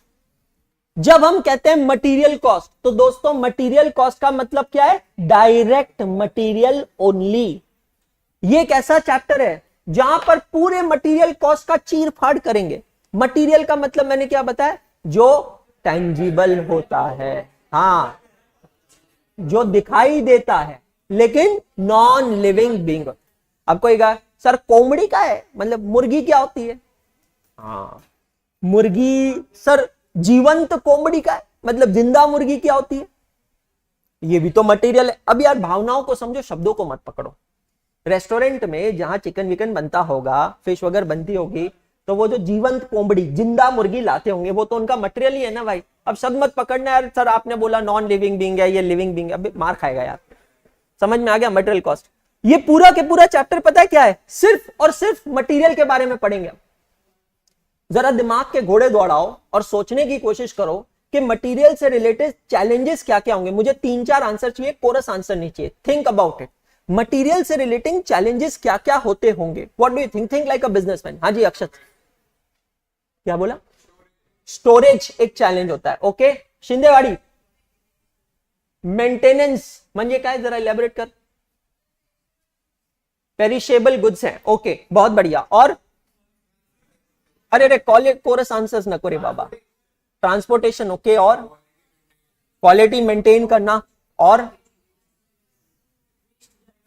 Wastage होगा उससे डील करना। मैं सर के पॉइंट को लेता हूं, वेस्टेज को मैं डिफाइन कर दूं लॉसेस में, और लॉसेस के 2 पार्ट बना दूं, normal loss and abnormal. Important, ये सारे जितने भी फैक्टर्स है ना मटेरियल से रिलेटिंग, इन सब का कॉस्ट अकाउंटिंग का इफेक्ट हम लोग देखने वाले हैं in chapter number 2, material cost. आ जाओ अपने इंडेक्स में, देखिएगा आपका चैप्टर नंबर 3 ये दिख रहा है क्या यहां स्क्रीन पे? Employ cost and direct expenses. Cost matrix कुछ नहीं है दोस्त, ये कॉस्ट मैट्रिक्स पूरा आपका सिलेबस है। Employ cost and direct expenses. Employ cost, human resource cost. Human resource कौन होता है? जिसको आप छू सकते हो पर छूना नहीं, अलाउड नहीं है, और जिसको आप देख भी सकते हो, नैन सुख प्राप्ति NSP, जिसको आप महसूस भी कर सकते हो अगर वो करने दे तो, और जिसको आप लॉन्ग लिविंग बीइंग कह सकते हो। क्या चैलेंजेस लगते हैं इंसान से ह्यूमन रिसोर्स से रिलेटिंग? Think about it. जैसे मटेरियल का आपने कोरस आंसर नीचे है, ड्रिंक करना, क्या बोले? रिक्रूटमेंट। हाँ, रिक्रूटमेंट, मोटिवेटेड रखना। हाँ जी। रेस्ट आवर्स, एडिक्वेट ब्रेक्स देना। मैं उसको एक टर्म देता हूं, आइडल टाइम। आइडल टाइम भाई एक बात बता, एक एम्प्लॉय जैसे एकाग्रता का यहां स्टाफ है, टाइमिंग है 10 से 7, तो 10 से 7 मतलब कितने घंटे हो गए? 9 घंटे। अब 9 घंटे अगर कोई बंदा स्टाफ ऑफिस में रहेगा तो जरूरी है पूरा 9 घंटा काम होगा? उसमें कुछ तो टाइम ऐसा होगा जब काम नहीं होगा। भाई अंदर आते हैं, तामझाम रखते हैं। आप मेरे को देखते हो, मैं यहां सुबह पहुंचता हूं, 15 मिनट मुझे सेटअप में लगते हैं। ये मेरा प्रोडक्टिव टाइम है? नहीं, ये मेरा आइडल टाइम है। पर ये आइडल टाइम को अब मैं 2 पार्ट्स में ब्रेक करूंगा, normal idle time, abnormal idle time. मेरे लेक्चर में क्लास चालू होने से 15 मिनट पहले का जो आइडल टाइम है वो नॉर्मल आइडल टाइम है सेटअप का। बंसल जी की क्लास में रोज क्या होता है? Abnormal idle time. समझिए, बहुत बढ़िया। और क्या होगा एम्प्लॉय से रिलेटेड? क्या बोला? इफेक्टिवनेस को मैं एक वर्ड देता हूं, एफिशिएंसी। एम्प्लॉय की efficiency. Do you agree with me? What is the meaning of an efficient employ? Efficient employ मतलब जब कम घंटे का काम और कम घंटों में करे। ज्यादा घंटों में करा तो लेस एफिशिएंट हो गया ना भाई। 3 घंटे का काम 2 घंटे में करेगा, एफिशिएंट, मोर एफिशिएंट। 3 घंटे का काम 4 घंटे में किया तो एम्प्लॉइज है, ओवर टाइम भी होगा। एम्प्लॉइज और मटेरियल में फर्क पता है क्या होता है? मटेरियल नॉन लिविंग बीइंग है, चीजों का बुरा नहीं मानते, एम्प्लॉइज चीजों का बुरा मानते। अभी मैं सपोज विराट को कहूंगा, ए विराट क्या नाटक लगा रखा रे, कभी टाइम पे आता है कभी नहीं आता, कभी क्लास को आता नहीं आता, देखो उसका चेहरा कैसा हो गया। बुरा मान सकते, बुरा मान सकते हैं। क्यों? फीलिंग्स है ना भाई। में मेरे लिए नहीं, किसी के लिए भी फीलिंग्स तो है। एम्प्लॉइज ऐसे होते हैं जिसमें क्या होती है? फीलिंग्स होती है। मटेरियल को आप एक जगह उठा के दूसरी जगह पटक सकते हो, एम्प्लॉय को पटक सकते हो? नहीं पटक। एम्प्लॉइज में फीलिंग्स होती है। एम्प्लॉइज के चैलेंजेस होते हैं। एम्प्लॉय बीमार पड़ सकता है, सिक लीव, एब्सेंटिज्म होता है, हॉलीडेज भी हो सकते हैं, फेस्टिवल, एम्प्लॉय की शादी भी तो हो सकती है, बच्चे भी तो हो सकते हैं। आप पॉइंट समझ रहे हैं? ये सारी चीजें हमें देखनी है चैप्टर नंबर 3 में, जिसका नाम क्या है? Employ cost and direct expense. Clear हो रहा है? चैप्टर नंबर 4 जरा देखो, 4 और 5 का title overhead cost under absorption costing. ए फाटक बंद कर रहे Prem. And overhead cost under activity based costing. दिख रहा है यहां पे overheads, chapter number 4 and 5। Overheads ये मैं अभी बता रहा हूं, बाकी सारी चीजें समझना आसान है, ओवरहेड समझना आसान नहीं है। पता है क्योंकि ओवरहेड इनटेंजिबल होता है। जो चीज टेंजिबली आपके सामने है उसको समझ सकते हो आप, उसको कैलकुलेट कर सकते हो। ओवरहेड का पूरा गेम ही एस्टिमेशन का है, क्योंकि ओवरहेड दिखता थोड़ी है, इनटेंजिबल है। Electricity charges, depreciation, rent, repairs, maintenance, property taxes, ये सब क्या है? ओवरहेड्स है। Indirect material plus indirect labour plus indirect expenses are overheads. इसको 2 अलग अलग टाइप्स में हम लोग देखने वाले हैं। Chapter number 4 absorption costing, chapter number 5 activity based costing. समझ में आया सभी को? अब यहां तक आपके बेसिक्स चल रहे हैं। चैप्टर नंबर 6 पता है क्या है? अच्छा हुआ मैं बता रहा हूं। 1 2 3 4 5 का टोटल है चैप्टर नंबर 6। जैसे हमने फाइनेंशियल अकाउंटिंग में ट्रेडिंग पीएनएल और बैलेंस शीट नहीं सीखा है। ट्रेडिंग पीएनएल बैलेंस शीट क्या भाई? देख, जब तक cash book, ledger, journal, trial balance, depreciation, bank reconciliation, rectification of error, inventory valuation, bills of exchange सब कुछ नहीं आएगा, क्या आप फाइनल अकाउंट्स बना सकते हो? तो क्या मैं कहूंगा कि final accounts is nothing but it is output of all these earlier taught topics? Similarly chapter number 6 जो हम कल से चालू करने वाले हैं, it is nothing but it is financial statements of cost accounting, जिसको हम कहते हैं cost sheet. Cost sheet is a statement. It is a statement in which you calculate cost of a cost object. किसी भी चीज की cost कैसे calculate की जाती है वो कहां पर निकालते हैं, कौन से स्टेटमेंट में निकालते हैं? Cost sheet.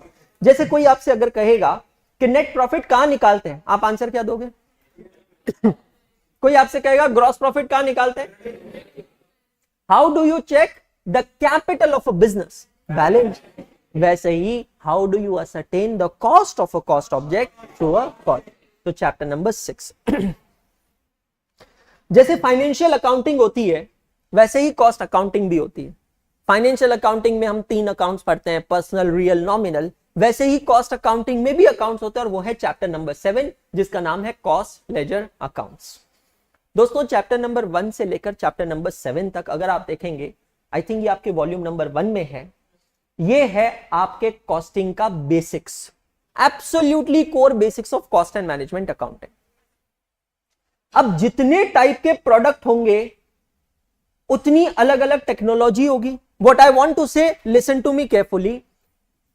अगर कोई प्रोडक्ट है, सपोज मोबाइल फोन है, ये कैलकुलेटर है, इन दोनों को बनाने का तरीका सेम होगा क्या? मैन्युफैक्चरिंग प्रोसेस सेम होगा? अलग होगा. पाव भाजी बनाने का तरीका अलग है तो कार बनाने का अलग है. I am saying that production process is different. तो अगर प्रोडक्शन प्रोसेस अलग है तो उसकी कॉस्ट कैलकुलेट करने की मेथड भी तो अलग होगी. तो अब मैं इंट्रोड्यूस कर रहा हूं chapter number 8 onwards, methods of costing. There are the different methods of costing and ये मेथड पता है किस पे बेस करती है? नंबर 1 आपके कॉस्ट ऑब्जेक्ट पे. कॉस्ट ऑब्जेक्ट, अरे सर इतना सुन लिया नए शब्द, ये है क्या? सिंपल डेफिनेशन बता रहा हूं, सुन लेना, फिर लिखवा दूंगा. आपके बुक में लिखा है cost object means the product और the service for which the cost can be ascertained separately. खत्म.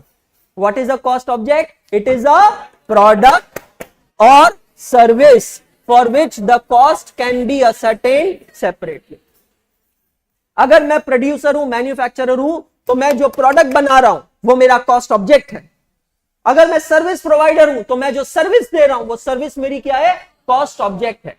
मतलब सिंपल सरल भाषा में जो भी चीज मैं बेचता हूं, जिसको बेचकर मैं पैसा कमा रहा हूं, वो मेरी क्या है? कॉस्ट ऑब्जेक्ट है. और उसकी कॉस्ट निकालना ये मेरा ऑब्जेक्टिव है कॉस्ट अकाउंटिंग का. तो पॉइंट यहां पर बहुत सिंपल है. Chapter number 8 unit and batch costing. यहां पर हम 2 टाइप के प्रोडक्ट से डील करेंगे. एक वो प्रोडक्ट जो इंडिविजुअलिटी में बनते हैं, यूनिट कॉस्टिंग. यूनिट का मतलब समझ गए? एक कार, एट अ टाइम एक कार बनती है. एरोप्लेन, शिप्स, डायमंड की रिंग्स, महंगी चीजें. देखो यूनिट कॉस्टिंग में जरूरी नहीं है सिर्फ बड़े प्रोडक्ट्स हो, महंगे प्रोडक्ट, कीमती product. Do you agree with me? तो ऐसे प्रोडक्ट्स इंडिविजुअली बनते हैं. अगर मुझे एक कार की कीमत निकालनी है, मैं निकाल सकता हूं. कैसे निकाल सकता हूं? उस एक कार में कितना मटेरियल लगा है, कितना लेबर लगा है, कितना ओवरहेड लगा है. That method of costing is known as unit costing. Are you getting? ये सबको डिटेल में देखना है चैप्टर वाइज. दूसरा इसका opposite batch costing. Tablets, tablet जो लेते हैं, मेडिसिन. अब ये एक गोली बनती क्या एट अ टाइम? भैया एक डिस्प्रिन बना के देना, ऐसे होता है. मैं हैदराबाद में आईसीआई के सेंटर ऑफ एक्सेलेंस में था. वहां पर मैंने रेजिडेंशियल प्रोग्राम किया था 1.5 महीने का. Amazing experience. So we were taken on an industrial visit to the factory of doctor Reddy's. आपने सुना होगा डॉक्टर रेड्डीज ऑफ फार्मास्यूटिकल. उस समय वहां पे कॉम्बीफ्लेम गोली बन रही थी. एक साथ 1 लाख टैबलेट का मैन्युफैक्चरिंग चल रहा था. चलेगा ही ना भाई. कॉम्बीफ्लेम क्या एक गोली एक टाइम पे बनेगी क्या? If your cost object is such that it is produced in batches. Batches का मतलब क्या हुआ? बैच का डिक्शनरी मीनिंग होता है group of people of common interest. तो आप एक टैबलेट तो नहीं बना, कार एक बना सकते हो, टैबलेट एक बना सकते हो। तो टैबलेट बनती है बैचेस में, एक साथ ग्रुप में। कौन सी मेथड ऑफ कॉस्टिंग यूज होगी? Batch costing. जरा एग्जांपल दो, सोचो बैच कॉस्टिंग के और कौन से प्रोडक्ट हो सकते हैं? चॉकलेट्स, हाँ, और toffees, wafers, biscuits, cold drinks, बिल्कुल सही। अरे मैंने ये नट बोल्ट का एग्जांपल दिया था स्क्रू का, बैच कॉस्टिंग नहीं है। अब एक बार लॉजिकली सोचो, हमने उस दिन पानी पूरी का कैलकुलेशन किया दोस्त, मैंने क्या कहा, एक प्लेट बना सकते हो? नहीं बनेगी। अब अगर मुझे ऐसे प्रोडक्ट की कॉस्ट पर यूनिट निकालनी है, देखना लॉजिकली समझना, ऐसे प्रोडक्ट की कॉस्ट पर यूनिट निकालनी है तो मैं कैसे निकालूंगा? Cost of the batch divided by number of units in the batch. Do you agree with me? छर्रे सुने, छर्रे कई जगह यूज होता है, इंग्लिश में क्या कहते हैं उसको? बियरिंग्स। बियरिंग्स, खुशी क्या होता है बियरिंग्स? खुशी बोल, खुशी बोल, बोल खुशी बोल।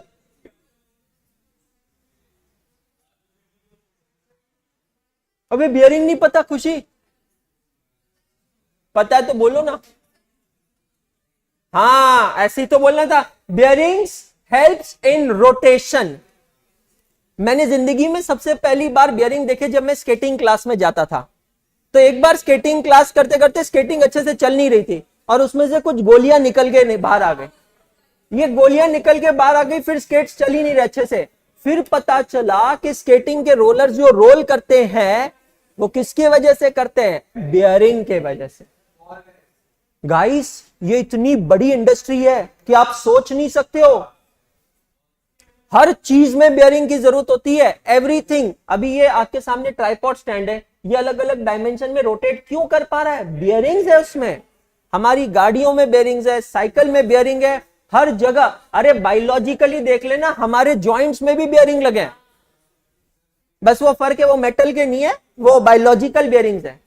मतलब किसी दिन मन हो तो ये कंधा निकाल के देखना, आपको पता है हमारी बॉडी में शोल्डर का जो ये जॉइंट है ये अमेजिंग है, ये पूरा ऐसा गोल है, मतलब इसीलिए पूरा हम रोटेट कर पाते हैं उसको, है ना पूरा। अगर आप नी देखोगे तो आपका नी आगे जाकर एक पॉइंट पे लॉक हो गया, पीछे जा रहा है मैक्सिमम, लेफ्ट राइट जा रहा है क्या? नहीं जा रहा है, लॉक हो गया। क्यों लॉक हो गया? बिकॉज यहां पर नी में 3 लिगामेंट्स है, लेफ्ट, राइट और फ्रंट। ये लिगामेंट्स क्या करते हैं? एक लेवल पे लाके लॉक कर देते हैं आपके नी को। शोल्डर एक ऐसा जॉइंट है, यहां पर कोई लॉक ही नहीं है भाई। किसी किसी का तो पूरा घूम जाता है ऐसा। बॉलिंग करते हैं ना, देखा है हमने, बॉलर जो होते हैं बॉलिंग करते हैं, शोल्डर घूमता है। ये क्यों हो रहा है मूवमेंट? भाई ये बहुत अमेजिंग जॉइंट है पूरी बॉडी का, ट्रस्ट मी। कभी यूट्यूब पे जाके वीडियो देखना, ऐसा पूरा बॉल के जैसा गोल जॉइंट होता है हमारे शोल्डर का, बियरिंग्स है। बियरिंग इतनी बड़ी इंडस्ट्री है, कौन सा मेथड ऑफ कॉस्टिंग यूज करते होंगे भाई? Batch costing. आज के बाद हर एक इंसान में, हर एक प्रोडक्ट में आपको एक कॉस्ट ऑब्जेक्ट दिखाई देना चाहिए, और कॉस्ट ऑब्जेक्ट दिखते ही आपके दिमाग में मेथड ऑफ कॉस्टिंग आना चाहिए। चैप्टर नंबर 8 क्या नाम है? Unit and batch costing. दोस्ती हो रही है धीरे धीरे सब्जेक्ट के साथ, बहुत बढ़िया। Chapter number 9 service costing. It is a costing of service industry. हम लोगों को लगता है कि services are free of cost, यारी दोस्ताने में काम कर दे भाई, ऐसा नहीं होता है। There is a cost involve in service. ये चैप्टर में हम देखेंगे। सबसे पहले चालू करेंगे ट्रांसपोर्टेशन कॉस्टिंग के साथ, ध्यान से सुनना। ट्रांसपोर्टेशन कॉस्टिंग मतलब 2 चीजें देखेंगे, पैसेंजर ट्रांसपोर्ट, गुड्स ट्रांसपोर्ट। जब एक पैसेंजर दूसरी जगह पे जाता है, बस से, रेल से, एरोप्लेन से, तो how do you calculate cost? That is we are going to calculate over here. Trust me guys, it's interesting. जब आप गुड्स को भेजते हैं, कुरियर करते हैं, सरफेस से करते हैं, एयर से करते हैं, how do you calculate the cost? देखो जब तक कॉस्ट नहीं असरटेन होगी, सेलिंग प्राइस कैसे बनाओगे? 5 ऑब्जेक्टिव्स देखे ना कॉस्ट अकाउंटिंग के, याद है ना? तो कॉस्ट असरटेनमेंट पहला ऑब्जेक्टिव है। तो जब तक कॉस्ट असरटेन नहीं होगी, how will you determine the selling price? फिर ट्रांसपोर्ट कॉस्टिंग के बाद में स्कूल बस कॉस्टिंग। जो स्कूल बसेस में आपने देखा होगा, बेटा किराया पूरा 12 महीने का लेते थे, याद है स्कूल में, लेकिन ले जाते थे 10 महीने। इच्छा तो हमारी भी 10 महीने जाने की नहीं होती थी, बुट्टी मारते थे बीच में, लेकिन किराया 12 महीने का लेते। क्यों लेते थे आपको इस चैप्टर में पता चलेगा, you will actually understand in this topic. Hotel में जाके रुकते हैं, hotel costing, how do the hotel determine the rate per room night for the different category of rooms. Resort की कॉस्टिंग देखने वाले हम, रिसोर्ट्स में अलग अलग चीजें होती है, उसकी कॉस्टिंग देखने वाले हैं। हॉस्पिटल की कॉस्टिंग देखने वाले हैं, हॉस्पिटल में कैसे कॉस्ट निकाली जाती है। हाईवे की कॉस्टिंग देखेंगे, टोल प्लाजा कैसे काम करता है। सॉफ्टवेयर इंडस्ट्री की कॉस्टिंग देखेंगे, बैंक की देखेंगे, लाइब्रेरी की देखेंगे, इंश्योरेंस कंपनी की देखेंगे, थर्मल पावर स्टेशन की भी कॉस्टिंग हम लोग देखने वाले हैं इस चैप्टर में, चैप्टर नंबर 9 में। जितनी भी इंडस्ट्रीज अभी मैंने आपको डिफाइन की है दोस्तों, ये सभी के सभी क्या है, सर्विस इंडस्ट्रीज है। सर्विस इंडस्ट्रीज की कॉस्टिंग के लिए कौन सा मेथड यूज होता है, सर्विस। आप अगर समझ रहे हैं कि ये टाइम पास चल रहा है, तो मैं आपको बता दूं, ये कम से कम 4 बार आया हुआ एग्जाम में क्वेश्चन है। इंस्टीट्यूट आपको बिजनेस देती है और उसके ऑपोजिट में पूछती है which method of costing will be used for the following businesses. मजाक नहीं कर रहा हूं, इसलिए कह रहा हूं थोड़ा सीरियस रहिए।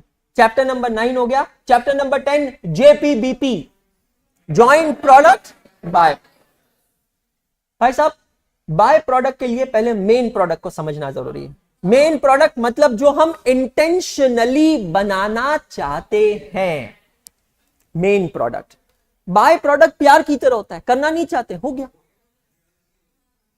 चाहते थोड़ी है, हो गया। बाय प्रोडक्ट मतलब a product which has a limited realizable value but which is produced unintentionally। Main product, by product, और तीसरा शब्द होता है स्क्रैप, भंगार। No,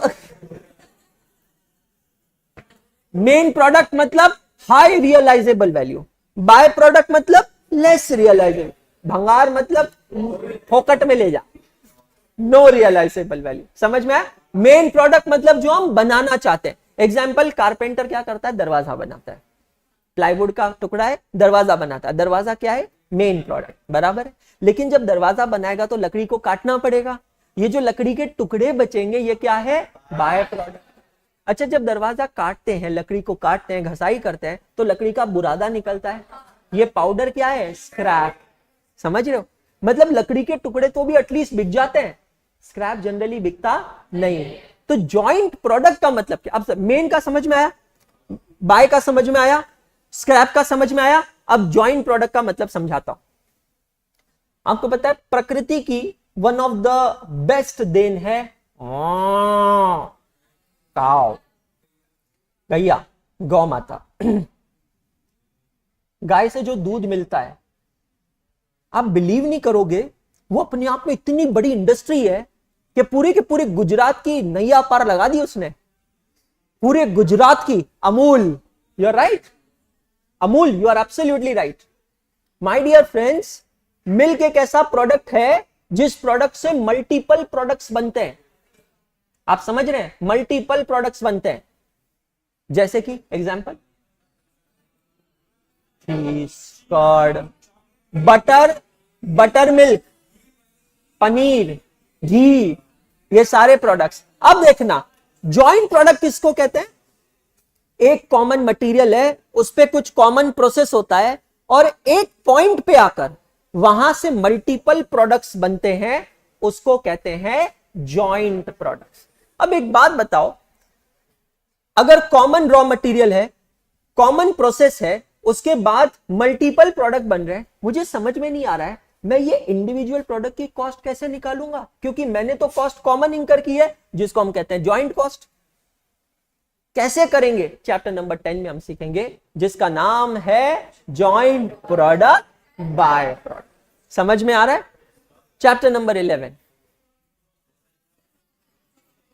process costing. बहुत ही ब्यूटीफुल टॉपिक है। यह टॉपिक कहता है, मैं अगर कोई चीज बना रहा हूं, ध्यान से सुनना, मैं अगर कोई चीज बना रहा हूं तो उसको बनाने की एक प्रोसेस है। पहले बात, फिर मुलाकात, फिर जज्बात, समझ रहे हो? स्टेप्स में काम होगा, एक एक प्रोसेस में काम होगा, डायरेक्ट टू थोड़ी पढ़ेंगे, नहीं, बात, मुलाकात और फिर जज्बात। इंपॉर्टेंट प्रोसेस है, हर चीज एक प्रोसेस है। एक बात बताइए, कभी कभी ऐसा हो सकता है कि मेरा एक प्रोसेस का फिनिश गुड, ध्यान से सुनना, मेरा एक प्रोसेस का फिनिश गुड जो है, it is capable to be sold as a finished good also, and it is capable to be raw material of the next process also. Do you agree with me? Can you give me any example? Milk, sugar, बिल्कुल सही है। Nut bolt, हाँ जी। मतलब आप समझो, वो product एक point पे जब बना तो वो प्रोडक्ट आप एज इट इज भी बेच सकते हो, और अगर आप चाहो तो उसको थोड़ा बेहतरीन बनाकर एक लेवल आगे ले जाकर भी आप बेच सकते हो। ये अलग अलग प्रोसेस की जो कॉस्टिंग निकालेंगे, इसको कहते हैं process costing. Chapter number 11। Chapter number 12 check करिए, क्या है? Job costing. जॉब का मतलब होता है काम, काम का मतलब होता है प्रोजेक्ट। अगर मैं कोई एक जॉब दे रहा हूं, जैसे कि इंटीरियर डेकोरेशन का जॉब दिया, तो सर सर्विस कॉस्टिंग और जॉब कॉस्टिंग में फर्क क्या है? वो चैप्टर पढ़ेंगे तब समझ में आएगा, पर अभी बता रहा हूं, चैप्टर 6, 8 और 12 ये तीनों एक जैसे हैं, तीनों कॉस्ट शीट पे बेस्ड है। तो हमारे अगले 3 चैप्टर का टाइटल बता रहा हूं और टेस्ट नंबर 1 का सिलेबस बता रहा हूं। 6, 8, 12 हमारे अगले 3 टॉपिक्स है, 6, 8, 12। उसके बाद चैप्टर 6, 8, 12 पे टेस्ट नंबर 1। क्लियर हो गया सभी को? तो प्रोडक्ट कॉस्ट शीट पढ़ेंगे। प्रोडक्ट कॉस्ट शीट ही काम आएगी यूनिट कॉस्टिंग के लिए, बैच कॉस्टिंग के लिए अलग आएगा। और फिर चैप्टर नंबर 12 जॉब कॉस्टिंग। आप अपनी गाड़ी सर्विसिंग में देने जाते हैं, तो जब वो रिप्रेजेंटेटिव आता है आपके पास, आपसे पूछता है गाड़ी में क्या क्या प्रॉब्लम है, एक कार्ड लेके आता है हाथ में, उसका टाइटल देखना, कभी उस पर लिखा होता है जॉब कार्ड। आपकी गाड़ी जो है ना, उसकी सर्विसिंग उसके लिए एक जॉब है। क्या है? जॉब है। अब मुझे किसी एक जॉब की कॉस्ट निकालनी रही, तो मैं कौन सी मेथड ऑफ कॉस्टिंग यूज करूंगा? Job costing. सर एक बात बताइए, किसी एक कॉस्ट ऑब्जेक्ट पे इनमें से मल्टीपल मेथड ऑफ कॉस्टिंग लग सकती है? यस, कोई प्रॉब्लम ही नहीं है, बिल्कुल लग सकती है, बिल्कुल लग सकती है। Something can be calculated under unit costing, but क्योंकि वो प्रोसेस में बन रहा है तो प्रोसेस कॉस्टिंग भी हो सकता है, क्योंकि वो मेरे लिए अगर जॉब है तो जॉब कॉस्टिंग भी हो सकता है। आप समझ रहे हो? अलग अलग वेराइटीज हैं। चैप्टर नंबर 12, यहां पर आपके मेथड्स ऑफ कॉस्टिंग खत्म हो जाते हैं। आपकी जानकारी के लिए, ओल्ड सिलेबस में एक और मेथड ऑफ कॉस्टिंग था जो अब सिलेबस में नहीं है, और अगर आपको याद हो तो मैंने ग्रुप 1 के अंदर एडवांस अकाउंटिंग में आपको बताया था, उसका नाम है कॉन्ट्रैक्ट कॉस्टिंग। ठीक यहां सर के बीच में गोली लगी, कॉन्ट्रैक्ट। सुपारी दी ना वजनू भाई को, ग्रुप 1 में किसने किसकी सुपारी दी थी? अंश ने सुपारी दी थी प्रिया की, देखो आज हमारे बीच है ही नहीं। किसको दी थी सुपारी? जामुन भैया को। भैया बिल्कुल यहां पे बीच में गोली लगनी चाहिए, चीखे सुननी है मुझे उसकी, रोते हुए भी लगते में मैं देखना, पॉइंट ब्लैंक पे गोली मारना है। जॉब कॉन्ट्रैक्ट है ना ये। तो चैप्टर नंबर 12 का पुराना नाम था जॉब एंड कॉन्ट्रैक्ट कॉस्टिंग, लेकिन अब नाम सिर्फ क्या है? Job costing. Contract costing syllabus से हटा दिया गया। चैप्टर नंबर 13, अब यहां से टेक्निक्स चालू हो रही है। टेक्निक्स का मतलब है तरीका, कॉस्टिंग का तरीका। चैप्टर 13 है मार्जिनल कॉस्टिंग। कल मैंने एक स्टेटमेंट दिया था, कुछ लोगों के बड़े दिमाग में कंफ्यूजन चल रहा था वो स्टेटमेंट के बाद, जब मैं क्लासिफिकेशन ऑफ कॉस्ट पढ़ा रहा था। वो स्टेटमेंट था कि fixed cost is irrelevant for decision making. Chapter 13 में आंसर मिलेगा मार्जिनल कॉस्टिंग। फिर आता है chapter number 14, standard cost. Value chain analysis कल आप लोगों ने पढ़ा था, आईसीएम मॉड्यूल के पेज नंबर 1.6 पे। Value chain analysis, value chain analysis, cost control के बारे में आप लोगों ने पढ़ा था। कॉस्ट कंट्रोल, किसी भी चीज पे कंट्रोल कैसे किया जाता है, पहले आप एक माइंड में स्टैंडर्ड बनाते हैं, प्री डिटरमाइंड सेट बनाते हैं, और फिर बाद में एक्चुअल्स के साथ उसको कंपेयर करते हैं। जैसे कि आपने देखा है, मैं थ्रू आउट अपना डेटा आपके साथ शेयर करता हूं कि बैच को कितने दिन हुए हैं, उसके हिसाब से कितने लेक्चर्स होने चाहिए, कितने लेक्चर्स हुए, और दोनों में डिफरेंस, उसको क्या कहते हैं, variance analysis. Do you remember all of you? Exactly यही चीज तो बिजनेस में होती है, यही चीज मम्मी पापा घर में करते हैं। घर में हिसाब किताब कैसे मेंटेन करते हैं, एक स्टैंडर्ड माइंड में होता है, एक प्री डिटरमाइंड चीज माइंड में होती है, हर महीने का घर खर्च इतना होना चाहिए। अब अगर उससे कम हुआ है या ज्यादा हुआ है, उसका मंथ एंड पे बैठ के एनालिसिस करते हैं कि अगर इस महीने ज्यादा हुआ है तो क्यों हुआ है, क्या खर्चा हुआ है, फिर जो एक्स्ट्रा खर्चा हुआ है वो अवॉइडेबल था या अनअवॉइडेबल था। समझ रहे हैं आप? So that we are going to see in chapter number 14, standard costing. And then the last topic, Suvidha class में आ जाओ, the last topic which deals with management accounting, topic का नाम है BBC, budgets and budgetary control. My goodness, this topic is going to, open your brain. How do you prepare budget? Companies में budget बनता है, घरों में budget बनता है। अरे आप जब अभी हॉस्टल में रहते हो, एक लेवल तक आप लोगों का भी तो बजट बनता है, हर महीने का कितना खर्चा होना चाहिए, फिर वो बजट को आप कंपेयर करते हो एक्चुअल के साथ।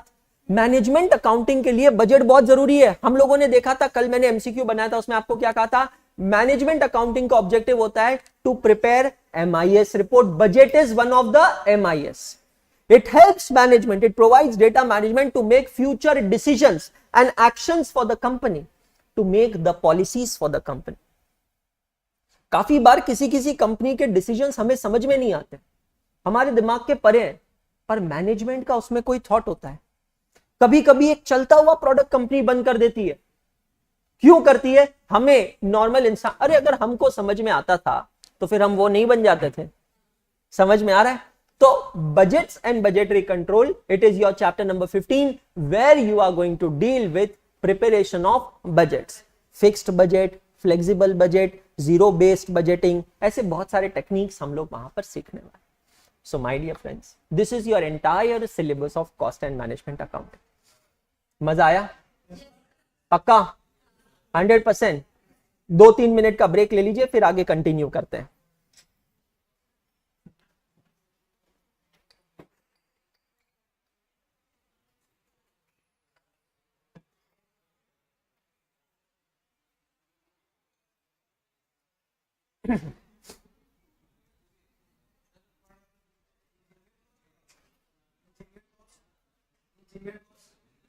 पता चलेगा।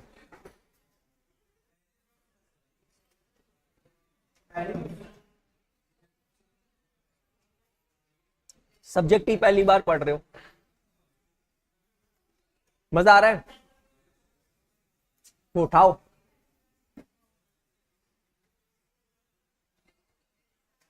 कभी भी सो सकता है भाई।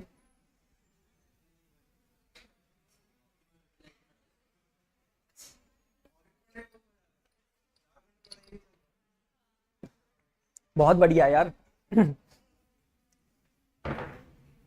The entire credit goes to group 1। Group 1 के वजह से जो हैबिट डेवलप हो गई ना, उसके वजह से। Yes, Shaurya Paliwal, contract costing is now remove from syllabus, but advanced accounting के अंदर मैंने AS7 जब पढ़ा है कंस्ट्रक्शन कॉन्ट्रैक्ट, तो उस हिसाब से पढ़ा है, कॉन्ट्रैक्ट कॉस्टिंग के हिसाब से। Thank you Sumit.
चलिए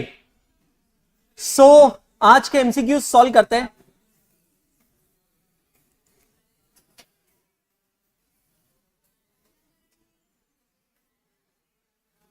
कम on all of you. MCQ number 6, all of you. Indirect cost is also referred as dash. Indirect cost is also referred as dash. A, prime cost. B, support cost. C, overhead cost. और D, both B and C. आज आपको पता है सही और गलत में से सही को चुनना आसान है, पर सही और बहुत सही में से बहुत सही को चुनना बहुत डिफिकल्ट है, और ये क्वेश्चन वो है। इसका करेक्ट ऑप्शन है D, it is both B and C. Next question 7. Salary paid to security personnel standing at factory gate is dash.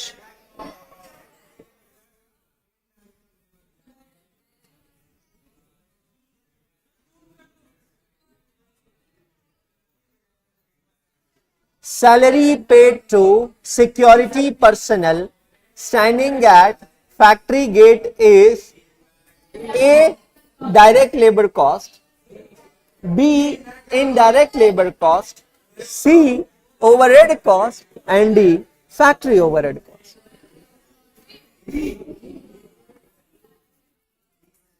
अच्छा, कितने लोग ए कह रहे हैं? ईमानदारी से खुद का आंसर देना है। ए। कितने लोग बी कह रहे हैं? इनडायरेक्ट लेबर कॉस्ट, ऑलमोस्ट सभी। कितने लोग सी कह रहे हैं? ओवरहेड्स। हैला क्या, हाँ या ना? तो मैं पूछ रहा हूं भाई। हाँ, कितने लोग डी कह रहे हैं? The answer to the question is, the answer to the question is D. Understand? अरे भाई साहब, जितने लोगों ने इनडायरेक्ट आंसर दिया है, इनडायरेक्ट लेबर का मतलब क्या है, तो बी तो ऑप्शन कट ही गया, तो बी से ज्यादा बेहतर आंसर है सी। लेकिन ओवरहेड्स में भी मैंने आपको 4 क्लासिफिकेशन बताए थे, और मैंने कहा था वो ओवरहेड्स जो प्रोडक्शन फ्लोर पे फैक्ट्री गेट पे होता है उसको क्या कहते हैं? Factory overheads. तो बी से भला सी और सी से भला डी, तो ज्यादा एप्रोप्रिएट आंसर है डी। आया मजा समझ में? बहुत बढ़िया।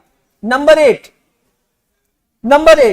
हाउ अ होटल अकाउंट्स, ध्यान से सुनना, ट्रिकी क्वेश्चन है।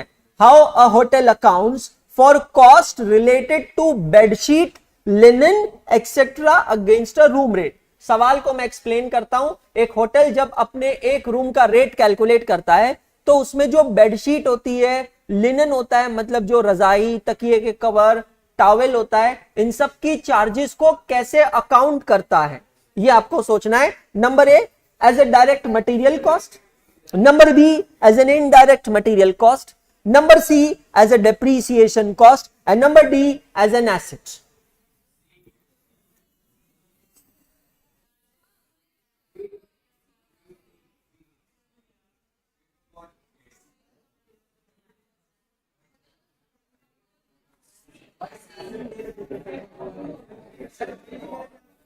मुझे ऐसे कंफ्यूज होते हुए बच्चे बहुत पसंद है।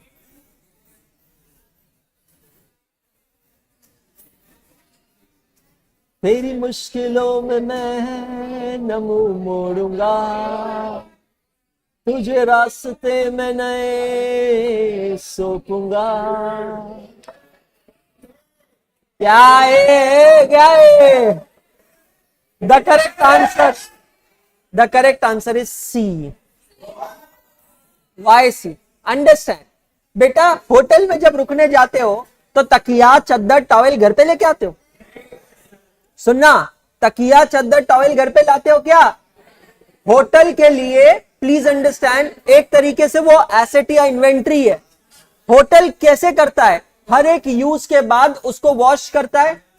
तो होटल देखता है कि how much is the expense incurred on washing, how much is the depreciation provided, therefore correct answer is C। बहुत बढ़िया।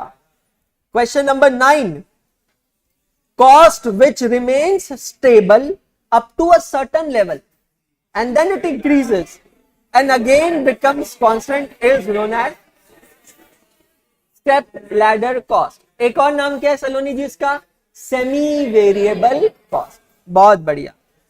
Number 10, a piece of land was purchased 10 years ago for rupees 10 lakh. The current market price of which is rupees 50 lakh. What is the historical cost?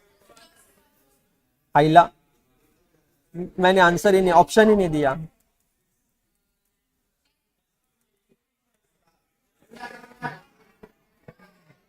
बहुत गलत है.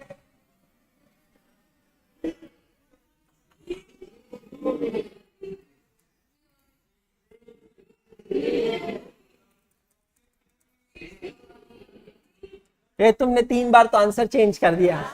क्या मतलब? पहले बोले A, फिर बोले B, फिर बोले C. ये कोई तरीका है? समझ में आया? कल जब हमने किया था उसके बेसिस पर ये एमसीक्यूज थे. चलिए अब आज की दुकान खोलते हैं, आगे बढ़ते हैं. अपनी बुक्स के चैप्टर नंबर 1 में आएंगे, पेज नंबर 1.1 पे. ये सारी चीजें हम लोग डिस्कस कर चुके हैं. यहां पर कुछ राइटिंग स्पेस दिया है. ये राइटिंग स्पेस को हम लोग समझते हैं. ये राइटिंग स्पेस एग्जैक्टली है क्या? यहां पर आकर आप लिखेंगे selling price minus profit equals to cost price. ये जो कॉस्ट प्राइस होती है 3 लोगों की अलग अलग तरीके से कैलकुलेट की जाती है. Cost price of a trader. Who is a trader? जो सामान खरीदता है और एज इट इज उसे बेचता है. दूसरा होता है प्रोड्यूसर. प्रोड्यूसर कौन होता है? जो सामान को बनाता है. और तीसरा कौन होता है? सर्विस प्रोवाइडर, जो टेंजिबली गुड्स में डील नहीं करता है, सर्विस प्रोवाइड करता है. ये जो बेसिक टर्म्स है, ओके हो गया. ये जो बेसिक टर्म्स है. अब आज आपका होमवर्क है मेरी बुक का चैप्टर नंबर 1 रीड करके कंप्लीट करना है. ये बेसिक टर्म्स हम डिस्कस कर चुके हैं. पढ़िएगा, 1-2 बार में समझ में आ जाएगा. कॉस्ट कंट्रोल रिडक्शन इंपॉर्टेंट है, मैंने आपको पहले भी बताया है. तो इसको अच्छे से समझना है, ध्यान से रखना है. Users of cost and management accounting. हमने यूजर्स ऑफ फाइनेंशियल अकाउंटिंग देखा था. वैसे ही users of cost and management accounting, again 2 type के यूजर्स होते हैं, internal users and external user. Internal users कौन होते हैं? जो within the company associated होते हैं. एग्जांपल है managers, operational level staff and employees. External user मतलब आउटसाइडर्स. आउटसाइडर्स में कौन आ गए? Regulatory authorities, auditors, share holders, creditors and lenders. अब ये वाला जो सेगमेंट है, मैं रियली स्पीकिंग इसको ज्यादा अभी इलैबोरेट नहीं करूंगा क्योंकि अभी आप समझ नहीं पाएंगे इसको. बट थोड़ा सा छोटा सा डिस्कशन हम लोग इस पे कर सकते हैं on a effective costing system. Now what is the meaning of effective costing system? Please understand guys, जैसे जैसे ऑर्गेनाइजेशन बड़ी होती है, ऑर्गेनाइजेशन के पास पैसा आता है, वैसे वैसे ऑर्गेनाइजेशन अलग अलग सिस्टम्स को इंप्लीमेंट करता है. मैं आपको एग्जांपल देता हूं एकाग्रता का. 29 अगस्त 2023 को जब एकाग्रता लॉन्च हुआ था, बना था 23 अगस्त को. तो जब एकाग्रता बना था या लॉन्च हुआ था, तब एकाग्रता में मैं बहुत सारे चैलेंजेस फेस कर रहा था. बहुत सारे क्वेश्चन मार्क्स थे मेरे सामने. रिसोर्सेज जो थे सारे पर्सनल रिसोर्सेज थे, आज भी पर्सनल रिसोर्सेज हैं. There is no funding in Ekagrata. Lot of people offered funding, but we haven't taken funding as yet. Trust me guys, इतने सारे लोगों ने ऑफर किया और मुझे लगता है कि ये मेरे लिए ही नहीं, एकाग्रता को अगर फंडिंग मिलती है और अगर हम लोग लेते हैं तो ये सबसे बड़ी अचीवमेंट होगी उन सभी स्टेक होल्डर्स की, उन सभी स्टूडेंट्स की और पेरेंट्स की जिन्होंने एकाग्रता को बनते हुए देखा है right from the zero. We almost and we often appreciate the people who are coming to Shark Tank India and so on and everyone, but आप अपनी आंखों के सामने एक जीता जागता उदाहरण देख रहे हैं एक स्टार्टअप का कि किस तरीके से एकाग्रता बना. जिस दिन चालू किया उस दिन हमारे पास बहुत सारे सिस्टम्स नहीं थे. ग्रेजुअली जब आप एकाग्रता को 8-9 महीने कंप्लीट हो गए, हमारे पास काफी सारे सिस्टम्स हैं. और भी कुछ सिस्टम्स जो अब नहीं है वो आएंगे. कैसे आएंगे? जब रिसोर्सेस आएंगे और जब उसकी जरूरत महसूस होगी. जैसे कि अभी मैं एक सिस्टम पे काम कर रहा हूं, LMS मैंने आपको बताया था, आज भी मेरी उसके ऊपर मीटिंग है. दूसरे सिस्टम पे मैं काम कर रहा हूं, ह्यूमन रिसोर्स सिस्टम. अब एकाग्रता का जो एम्प्लॉय काउंट है, इट हैज रीच्ड अबाउट 22 लोगों का स्टाफ काम करता है. कुछ दूसरे ऑफिस में बैठता है, कुछ यहां बैठता है, और कुछ लोग जो है वो वर्क फ्रॉम होम कर रहे हैं। अब ये स्टाफ जो है, क्या ये स्टाफ टाइम पे आ रहा है, जा रहा है, छुट्टी ले रहा है, काम कर रहा है? इसको मैनेज करने के लिए आपको नहीं लगता एक सिस्टम की जरूरत होती है, जिसको कहते हैं ह्यूमन रिसोर्स सिस्टम? अभी तक एकाग्रता को इसकी जरूरत नहीं थी, लेकिन अब मुझे जरूरत महसूस होती है। कभी किसी दिन कोई काम होता है, किसी एम्प्लॉय को कॉल किया, पता किया, अरे सर आज मैं छुट्टी पे हूं। What is this? मेरे को तो पता ही नहीं। आप समझ रहे हो, मेरे को पता ही नहीं। किसने अप्रूव की? सर जतिन सर ने अप्रूव कर दी, कभी स्वाति मैम ने अप्रूव कर दी, बिकॉज ऑपरेशनली ये दोनों जने सारी चीजें हम लोगों ने हमारे में रिस्पॉन्सिबिलिटीज डिस्ट्रीब्यूट करके रखी है। मैं आपके साथ ये सारी चीजें इसलिए शेयर कर रहा हूं because again I said you are the stakeholders of Ekagrata, और आपको पता होना चाहिए कि एक ऑर्गेनाइजेशन चलता कैसे। एकाग्रता आपका है, मैं आपका हूं, इसलिए मैं आपको बताऊंगा। हर कोई इंसान थोड़ी आपको बताएगा अपनी कंपनी कैसे चलाता है। जब आप कहते हैं बोर्ड ऑफ डायरेक्टर्स, तो बोर्ड ऑफ डायरेक्टर्स मतलब होता क्या है? One director is responsible for production, one is for sales, one is for marketing, one is for finance, one is for strategy, one is for investor relationship, one is for compliances। तो हर एक इंसान जब responsibility divide करेगा तभी तो एक संस्था चलेगी, नहीं तो सोल प्रोप्राइटरशिप कहलाएगी। आप समझ रहे हो? तो हम लोगों ने एकाग्रता में भी अपनी रिस्पॉन्सिबिलिटी डिस्ट्रीब्यूट करके रखी है। फिर मेरे को कभी, वैसे तो मैं नॉर्मली एम्प्लॉय से बात करता ही नहीं, बट फिर भी कभी कुछ अटका और मैंने कॉल किया तो पता चला अरे सर आज मैं छुट्टी पे हूं क्योंकि फलाना फलाना ने मेरी छुट्टी अप्रूव कर दी है। मैंने कहा यार मेरे को मेरे सिस्टम पे ना क्लियर दिखना चाहिए कि कौन सा एम्प्लॉय है या नहीं है। अगर एम्प्लॉय आज काम कर रहा है तो मुझे ग्रीन दिखना चाहिए, नहीं है तो रेड दिखना चाहिए। ये मेरे दिमाग में चल रहा है, मैं आपके साथ शेयर कर रहा हूं। So I am in the process of finding और बिल्डिंग अ सिस्टम जहां पर मेरा एम्प्लॉय जब आएगा तो वो ग्रीन हो जाएगा मेरे सिस्टम के ऊपर, नहीं तो वो रेड हो जाएगा। अब मैं उसको मेरे सिस्टम से भी एक्सेस कर सकूं और अगर मैं चाहूं तो मैं उसको अपने मोबाइल फोन से भी एक्सेस कर सकूं। ठीक उसी तरह ऑर्गेनाइजेशन में कॉस्टिंग सिस्टम होना चाहिए। अब अगेन सीधी बात है, अगर कोई ऑर्गेनाइजेशन नई नई चालू हुई है, can they invest so much money and resources in the costing system? Answer is no. But as and when the organizational structure becomes complicated, आपका बिजनेस का वॉल्यूम बढ़ता है, तब आपको जरूरत महसूस होती है कि अपने बिजनेस में सिस्टम आप इंप्लीमेंट करें। ये वाला जो पार्ट है पढ़ना आपको जरूर है, समझ में थोड़ा कम आएगा, इसलिए मैं आपको एक बैकग्राउंड दे रहा हूं। What is a costing system? It is a system implemented in an organisation जहां पे आप कॉस्ट अकाउंटिंग के ऑब्जेक्टिव्स को अचीव करते हैं। और क्या ऑब्जेक्टिव्स हमने देखे थे? कॉस्ट असरटेनमेंट, कंट्रोल, रिडक्शन, है ना, ये सारे हमने देखे थे। So what is the good costing system? What is a responsibility center? How do we classify the cost? Methods of costing, techniques of costing. अगर थोड़ा दिमाग पे जोर डालेंगे ये सब हमारा हो चुका है। Do you remember? आज का पूरा लेक्चर हमने चर्चा किया मेथड्स ऑफ कॉस्टिंग पे, टेक्निक्स ऑफ कॉस्टिंग के बारे में मैंने आपको जिक्र किया है, समझाया। Classification of cost we have seen yesterday. You remember? Now what? ये सब कुछ बेसिक चीजें हैं, मतलब सिर्फ एक बार पढ़ना है, बहुत ज्यादा एग्जामिनेशन व्यू पॉइंट से इंपॉर्टेंट नहीं है, बट एक रीडिंग आप लोगों को जरूर देना है। Now comes the cost unit. Cost object की डेफिनेशन हमने देखी है। What is a cost object? ये देखिए यहां पर है, हाईलाइट कर लीजिएगा। Cost object is anything for which a separate measurement of cost is required. Cost object may be a product, a service, a project, a customer, a brand, a category, an activity, a department or a program. एक software company किसी दूसरे client के लिए software बना रही है, isn't it a cost object? Isn't it a cost object? पूजा ददलानी शाहरुख खान की manager है, उनके लिए शाहरुख खान कॉस्ट ऑब्जेक्ट नहीं है? Cost object can be person also ना, cost object can be location also, कोई एक particular factory. Cost object can be a product, cost object can be a service. तो कुल मिलाकर कॉस्ट ऑब्जेक्ट का मतलब क्या? ऐसी कोई भी चीज जिसकी कॉस्ट मुझे अलग से कैलकुलेट करना है उसको कहते हैं cost object. Cost unit automobiles के, अब ये लॉजिक है, ऑटोमोबाइल इंडस्ट्री का यूनिट क्या होगा? लीटर, हाँ किलोमीटर। ऑटोमोबाइल यूनिट का यूनिट्स क्या होगा? ऑटोमोबाइल इंडस्ट्री का। How do they talk, how do they calculate? जैसे लिक्विड का यूनिट होता है लीटर, डिस्टेंस का होता है किलोमीटर, कहने से ऑटोमोबाइल का होगा नंबर ऑफ यूनिट्स। चेक करो वही आंसर है क्या वहां पे? आंसर्स में देखना, आगे और टेस्ट करते हैं। सीमेंट इंडस्ट्री का क्या होगा? सीमेंट का यूनिट क्या होगा? बैग्स होगा और किलोज हो सकता है। अच्छा, किलोज का अपर यूनिट क्या है? टन्स। देख लो आंसर वही है क्या बेटा? ये 4 मार्क का पीवाईक्यू रह चुका है जो अभी टेबल आपके स्क्रीन पे है। It's a 4 mark PYQ, exam में आ चुका है। नेक्स्ट, केमिकल्स लिक्विड है। लिक्विड का बेसिक होता है लीटर, लीटर के ऊपर होता है गैलन्स। क्या होता है एक यूनिट? गैलन्स, है ना, लीटर से ऊपर गैलन्स। पावर,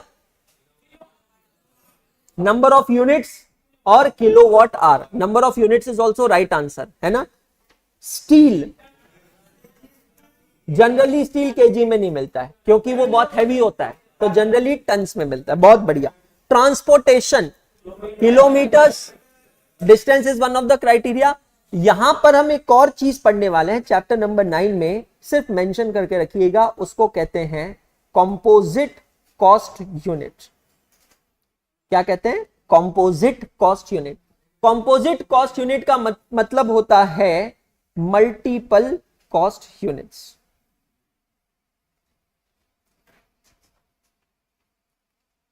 तो जब दो यूनिट्स को, अलग अलग यूनिट्स को कंबाइन करके मैं एक यूनिट बनाता हूं ना, तो उसको कहते हैं कंपोजिट कॉस्ट यूनिट। तो आप अगर यहां देखेंगे ट्रांसपोर्टेशन में पैसेंजर किलोमीटर्स, टन किलोमीटर्स, समझ में आ रहा है? How many passengers are carried by a bus for how many kilometres, it is known as passenger kilometres. How many tonnage, tonnage का मतलब होता है weight, is carried in a lorry for how many kilometres, it is known as ton kilometres. Gas, क्योंकि ये gaseous form में होता है, तो cubic feet is the appropriate base. समझ में आया? मतलब ये सब कॉमन सेंस वाली चीज नहीं लग रही है? कुछ भी नया पढ़ा रहा हूं तो मेरे को बताओ, कुछ नया है ही नहीं इसके अंदर। These are the cost units. Cost driver हम लोग देखेंगे चैप्टर नंबर 5 में, अभी इसके बारे में बात नहीं करेंगे। Coming to the next, responsibility centre. Now what is the responsibility centre? Try to understand. अब जैसे कि मैंने आपसे कहा कि एकाग्रता एक ऑर्गेनाइजेशन है, इसको चलाने के लिए अलग अलग रिस्पॉन्सिबिलिटी, अलग अलग फंक्शंस होते हैं। हम सब लोगों ने हमारे बीच में वो फंक्शंस को डिस्ट्रीब्यूट करके रखा है। फंक्शंस का मतलब क्या? Roles, responsibility.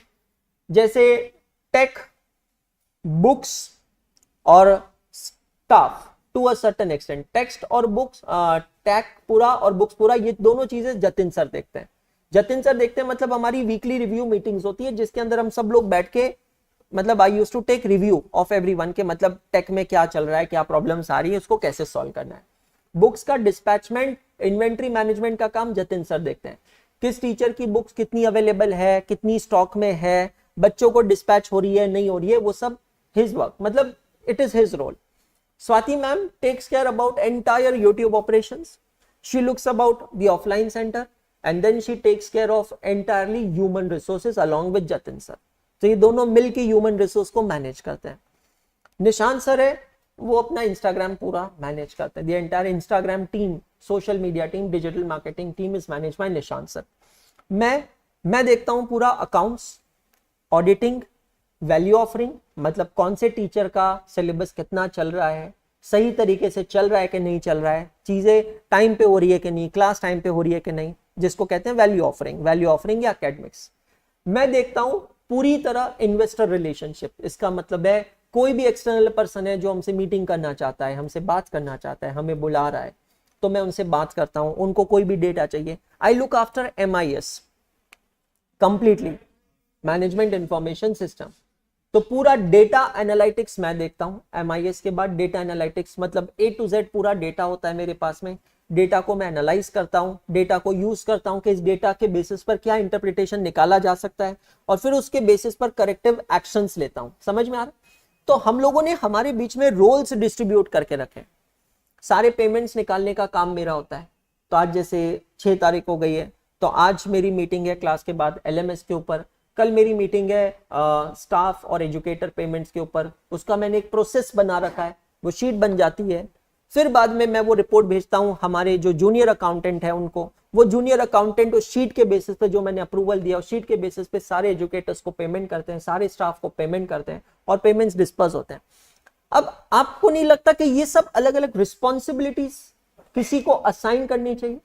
तो अगर suppose we are out of the stock in a particular book, जैसे just to mention you, it's a good problem to solve.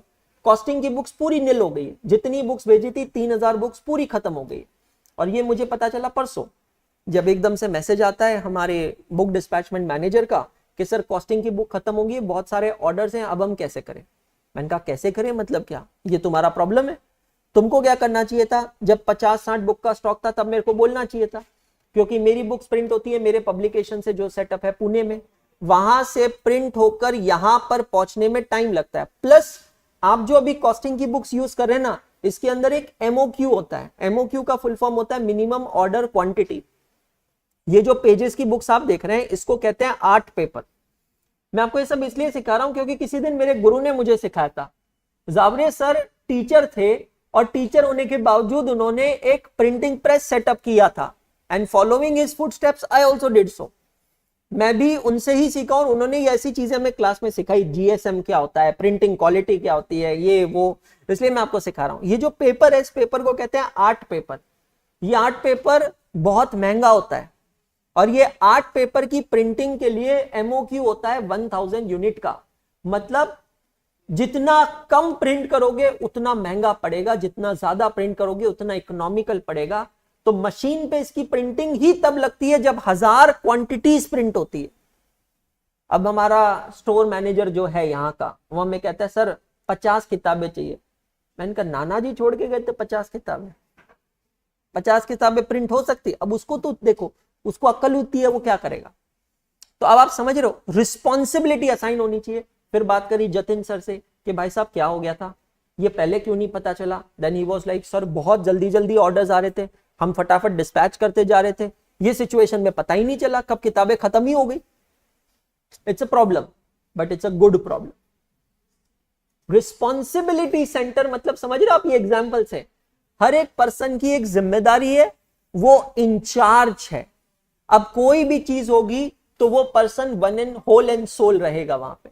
अगर किसी दिन सपोज स्टाफ का पेमेंट नहीं निकला, एजुकेटर को मैं कह रहा हूं पेमेंट हो गया हमारे तरफ से, कोई एजुकेटर कहता है सर मेरे अकाउंट में पेमेंट नहीं आया, तो वो किसको पकड़ेगा, मुझे पकड़ेगा। किसको रीच आउट करेगा, मुझे रीच आउट करेगा। तो रिस्पॉन्सिबिलिटी सेंटर समझने की कोशिश कीजिए। तो अब देखो यार डिफरेंस यहां पर ही होता है, जिसको सिर्फ टीचिंग करनी है वो आएगा पढ़ाएगा चला जाएगा, लेकिन हम लोगों को ये सारे बाकी के तामझाम होते हैं, ये सारे काम करने होते हैं। And I think it's a good thing. जब मैं अनअकैडमी में था तो ट्रस्ट में मुझे सारे काम नहीं थे, मैं शायद एक कंफर्ट जोन में आ गया था, सच बता रहा हूं। और मुझे इतना अच्छा लग रहा है ना कि मेरी लाइफ ने मुझे ये चैलेंज दिया है वापस कि तू ये कर सकता है क्या। और मुझे लगता है कि मैंने वापस इस पॉइंट पे प्रूव किया है कि हाँ, having given challenge I can prove it, I can do it. कभी भी ध्यान रखना, इंसान का नाम उसके काम से बनना चाहिए। Yesterday's instance I quote you, मैंने कुछ लोगों को कल क्लास के बाद बाहर दिखाया था।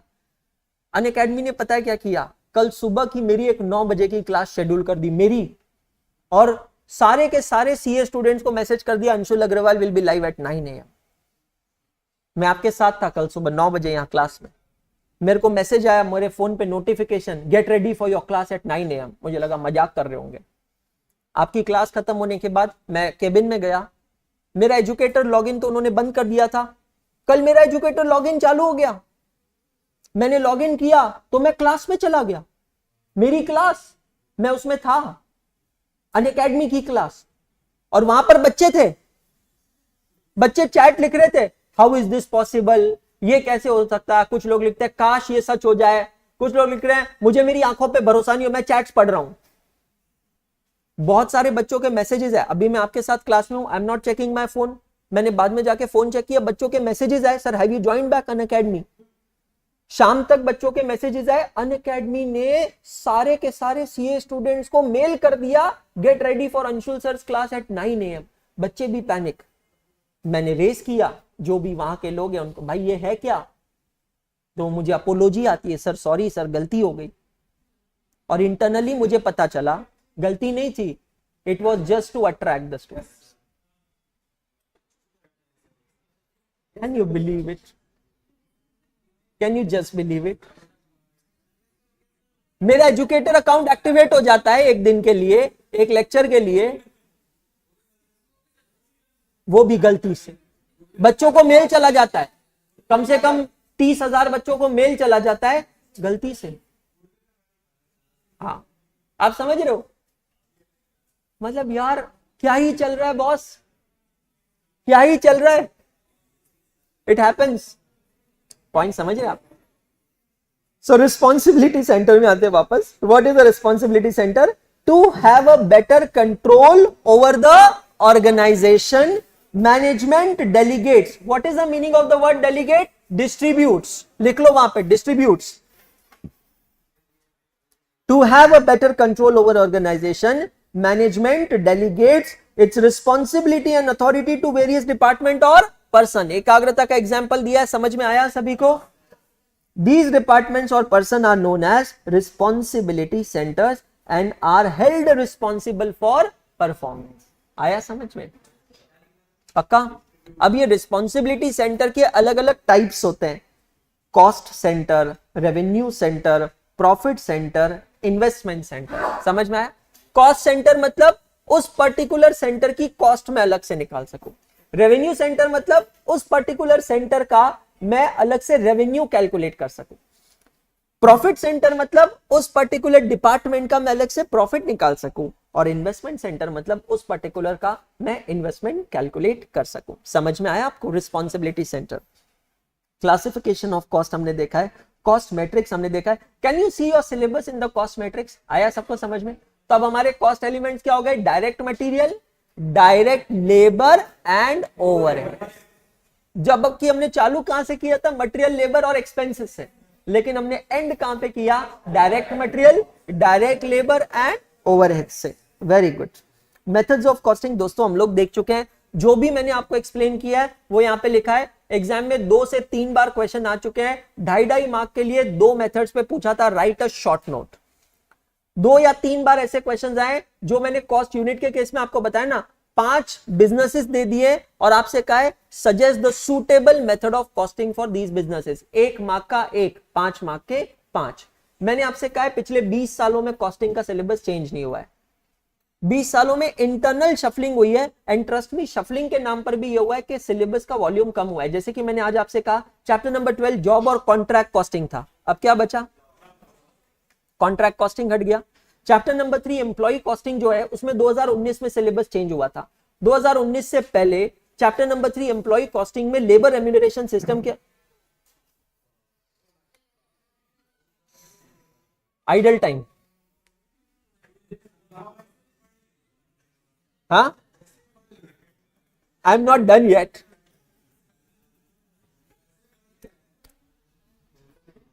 जय इंदौर।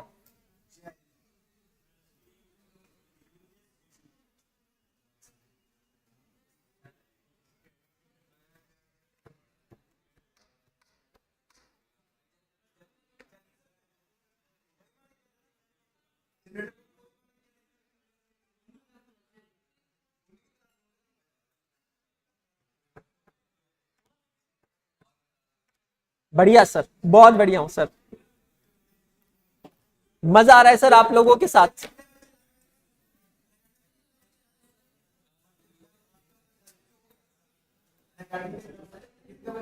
मैंने ज्वाइन किया था 10:30 बजे आप लोगों की क्लास होने के बाद। तब तक तो बच्चे निकल गए थे सारे, पर कमेंट्स दिख रहे थे।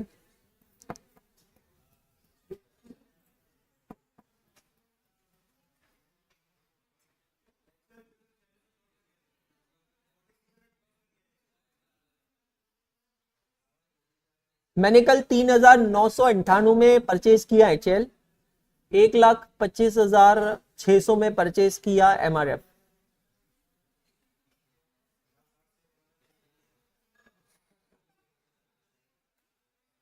भाई जिसने पिछले 2 दिनों में नहीं खरीदा ना, वो सबसे बड़ा बेवकूफ इंसान है।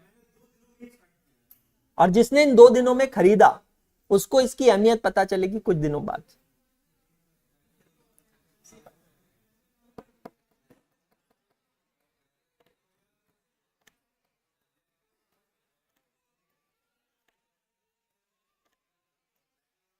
आपको कैसे पता चला? मेरे माइंड में यही सॉन्ग चल रहा है।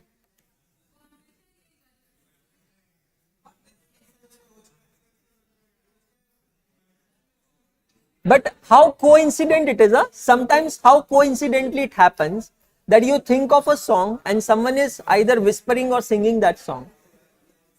मुझे ऐसा बिलीव होता है ना कि there is something known as telepathy, कुछ तो कनेक्टेड होते हैं माइंड्स कहीं ना कहीं. यार क्या नाटक है भाई. Am I live? Yes, मैं लाइव हूं. माइक की आवाज नहीं आ रही है बेटा, मैं लाइव हूं. बैठ जाओ बैठ जाओ. बहुत बढ़िया बहुत बढ़िया. हाँ जी, तो मैंने कहा था 20 साल के अंदर कॉस्टिंग का सिलेबस चेंज नहीं हुआ है. तो चैप्टर नंबर 3 जो है वहां पे लेबर रेम्यूनरेशन सिस्टम नाम का एक कंसेप्ट है.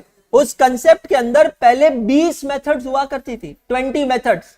आप बिलीव करोगे अभी सिर्फ 2 मेथड बची है आप लोगों के लिए. तो सिलेबस उल्टा कम हुआ है, बढ़ा नहीं है, लेकिन मार्क्स बढ़ गए. मैंने वो 20 मेथड्स वाला चैप्टर पढ़ा था 50 मार्क का कॉस्टिंग. आप 2 मेथड वाला पढ़ोगे 100 मार्क का costing. So that's amazing. Methods of costing हो गई. टेक्निक्स ऑफ कॉस्टिंग के ऊपर हमने एक ब्रीफ डिस्कशन किया है, बाकी डिटेल में देखेंगे. पेज नंबर 1.8 पे अगर आप आएंगे तो relationship of cost accounting with other disciples दिया है. सिंपल प्लेन रीडिंग करनी है आपको. समझ में आ रहा है? कुछ नहीं समझना है. मैं सबको चेतावनी दे रहा हूं, बिल्कुल कोशिश मत करना समझने की. खबरदार अगर कुछ समझने की कोशिश की तो बिल्कुल प्रेम के स्टाइल में पढ़ना है. प्रेम का स्टाइल मतलब आधी नींद में रहना है और फिर पढ़ने की कोशिश करना है. हाँ वैसे ही करना है. अच्छा, अब अगर आप यहां देखेंगे पेज नंबर 1.9 पे सभी जने आएंगे. Come to page number 1.9. Page number 1.9 पे आप देखेंगे मैंने आपके लिए PYQ along with answers वहां पर दिए हैं for chapter number 1. Can you see this all of you? So this will give you a good compilation कि किस टाइप के क्वेश्चंस एग्जाम में आ चुके हैं और अगर आते हैं तो उसको आपको किस तरीके से डील करना है. Can you check question number 5 जो मैंने आपसे कहा था कि इस तरीके का क्वेश्चन एग्जाम में आ चुका है. इंडस्ट्री दी है और आपको उसका कॉस्ट यूनिट डिफाइन करना है. चेक कीजिएगा question number 9 methods of costing पे. क्वेश्चन नंबर 9 चेक कीजिएगा. दोस्तों ये चैप्टर कंप्लीट करने में ऐसे कुछ टर्म्स हो सकते हैं जो अभी आपको समझ में ना आए. मैं एक ही रिक्वेस्ट करूंगा, आप ये समझिए कि आपका कॉस्टिंग का सिलेबस कल से चालू होगा. मैंने अभी तक पढ़ाई नहीं, अभी तक सिर्फ मैंने आपको इंट्रोड्यूस करवाया ये सब्जेक्ट के साथ. Chapter number 1 I am still not announcing as over. Let us have some patience. Let us begin with the topics tomorrow and then we will gradually complete chapter number 1. Clear all of you? पक्का? चलिए, see you tomorrow morning. Thank you so much. Have a good day. आप लोग भागने में जितनी जल्दबाजी करते हैं, चलिए कोई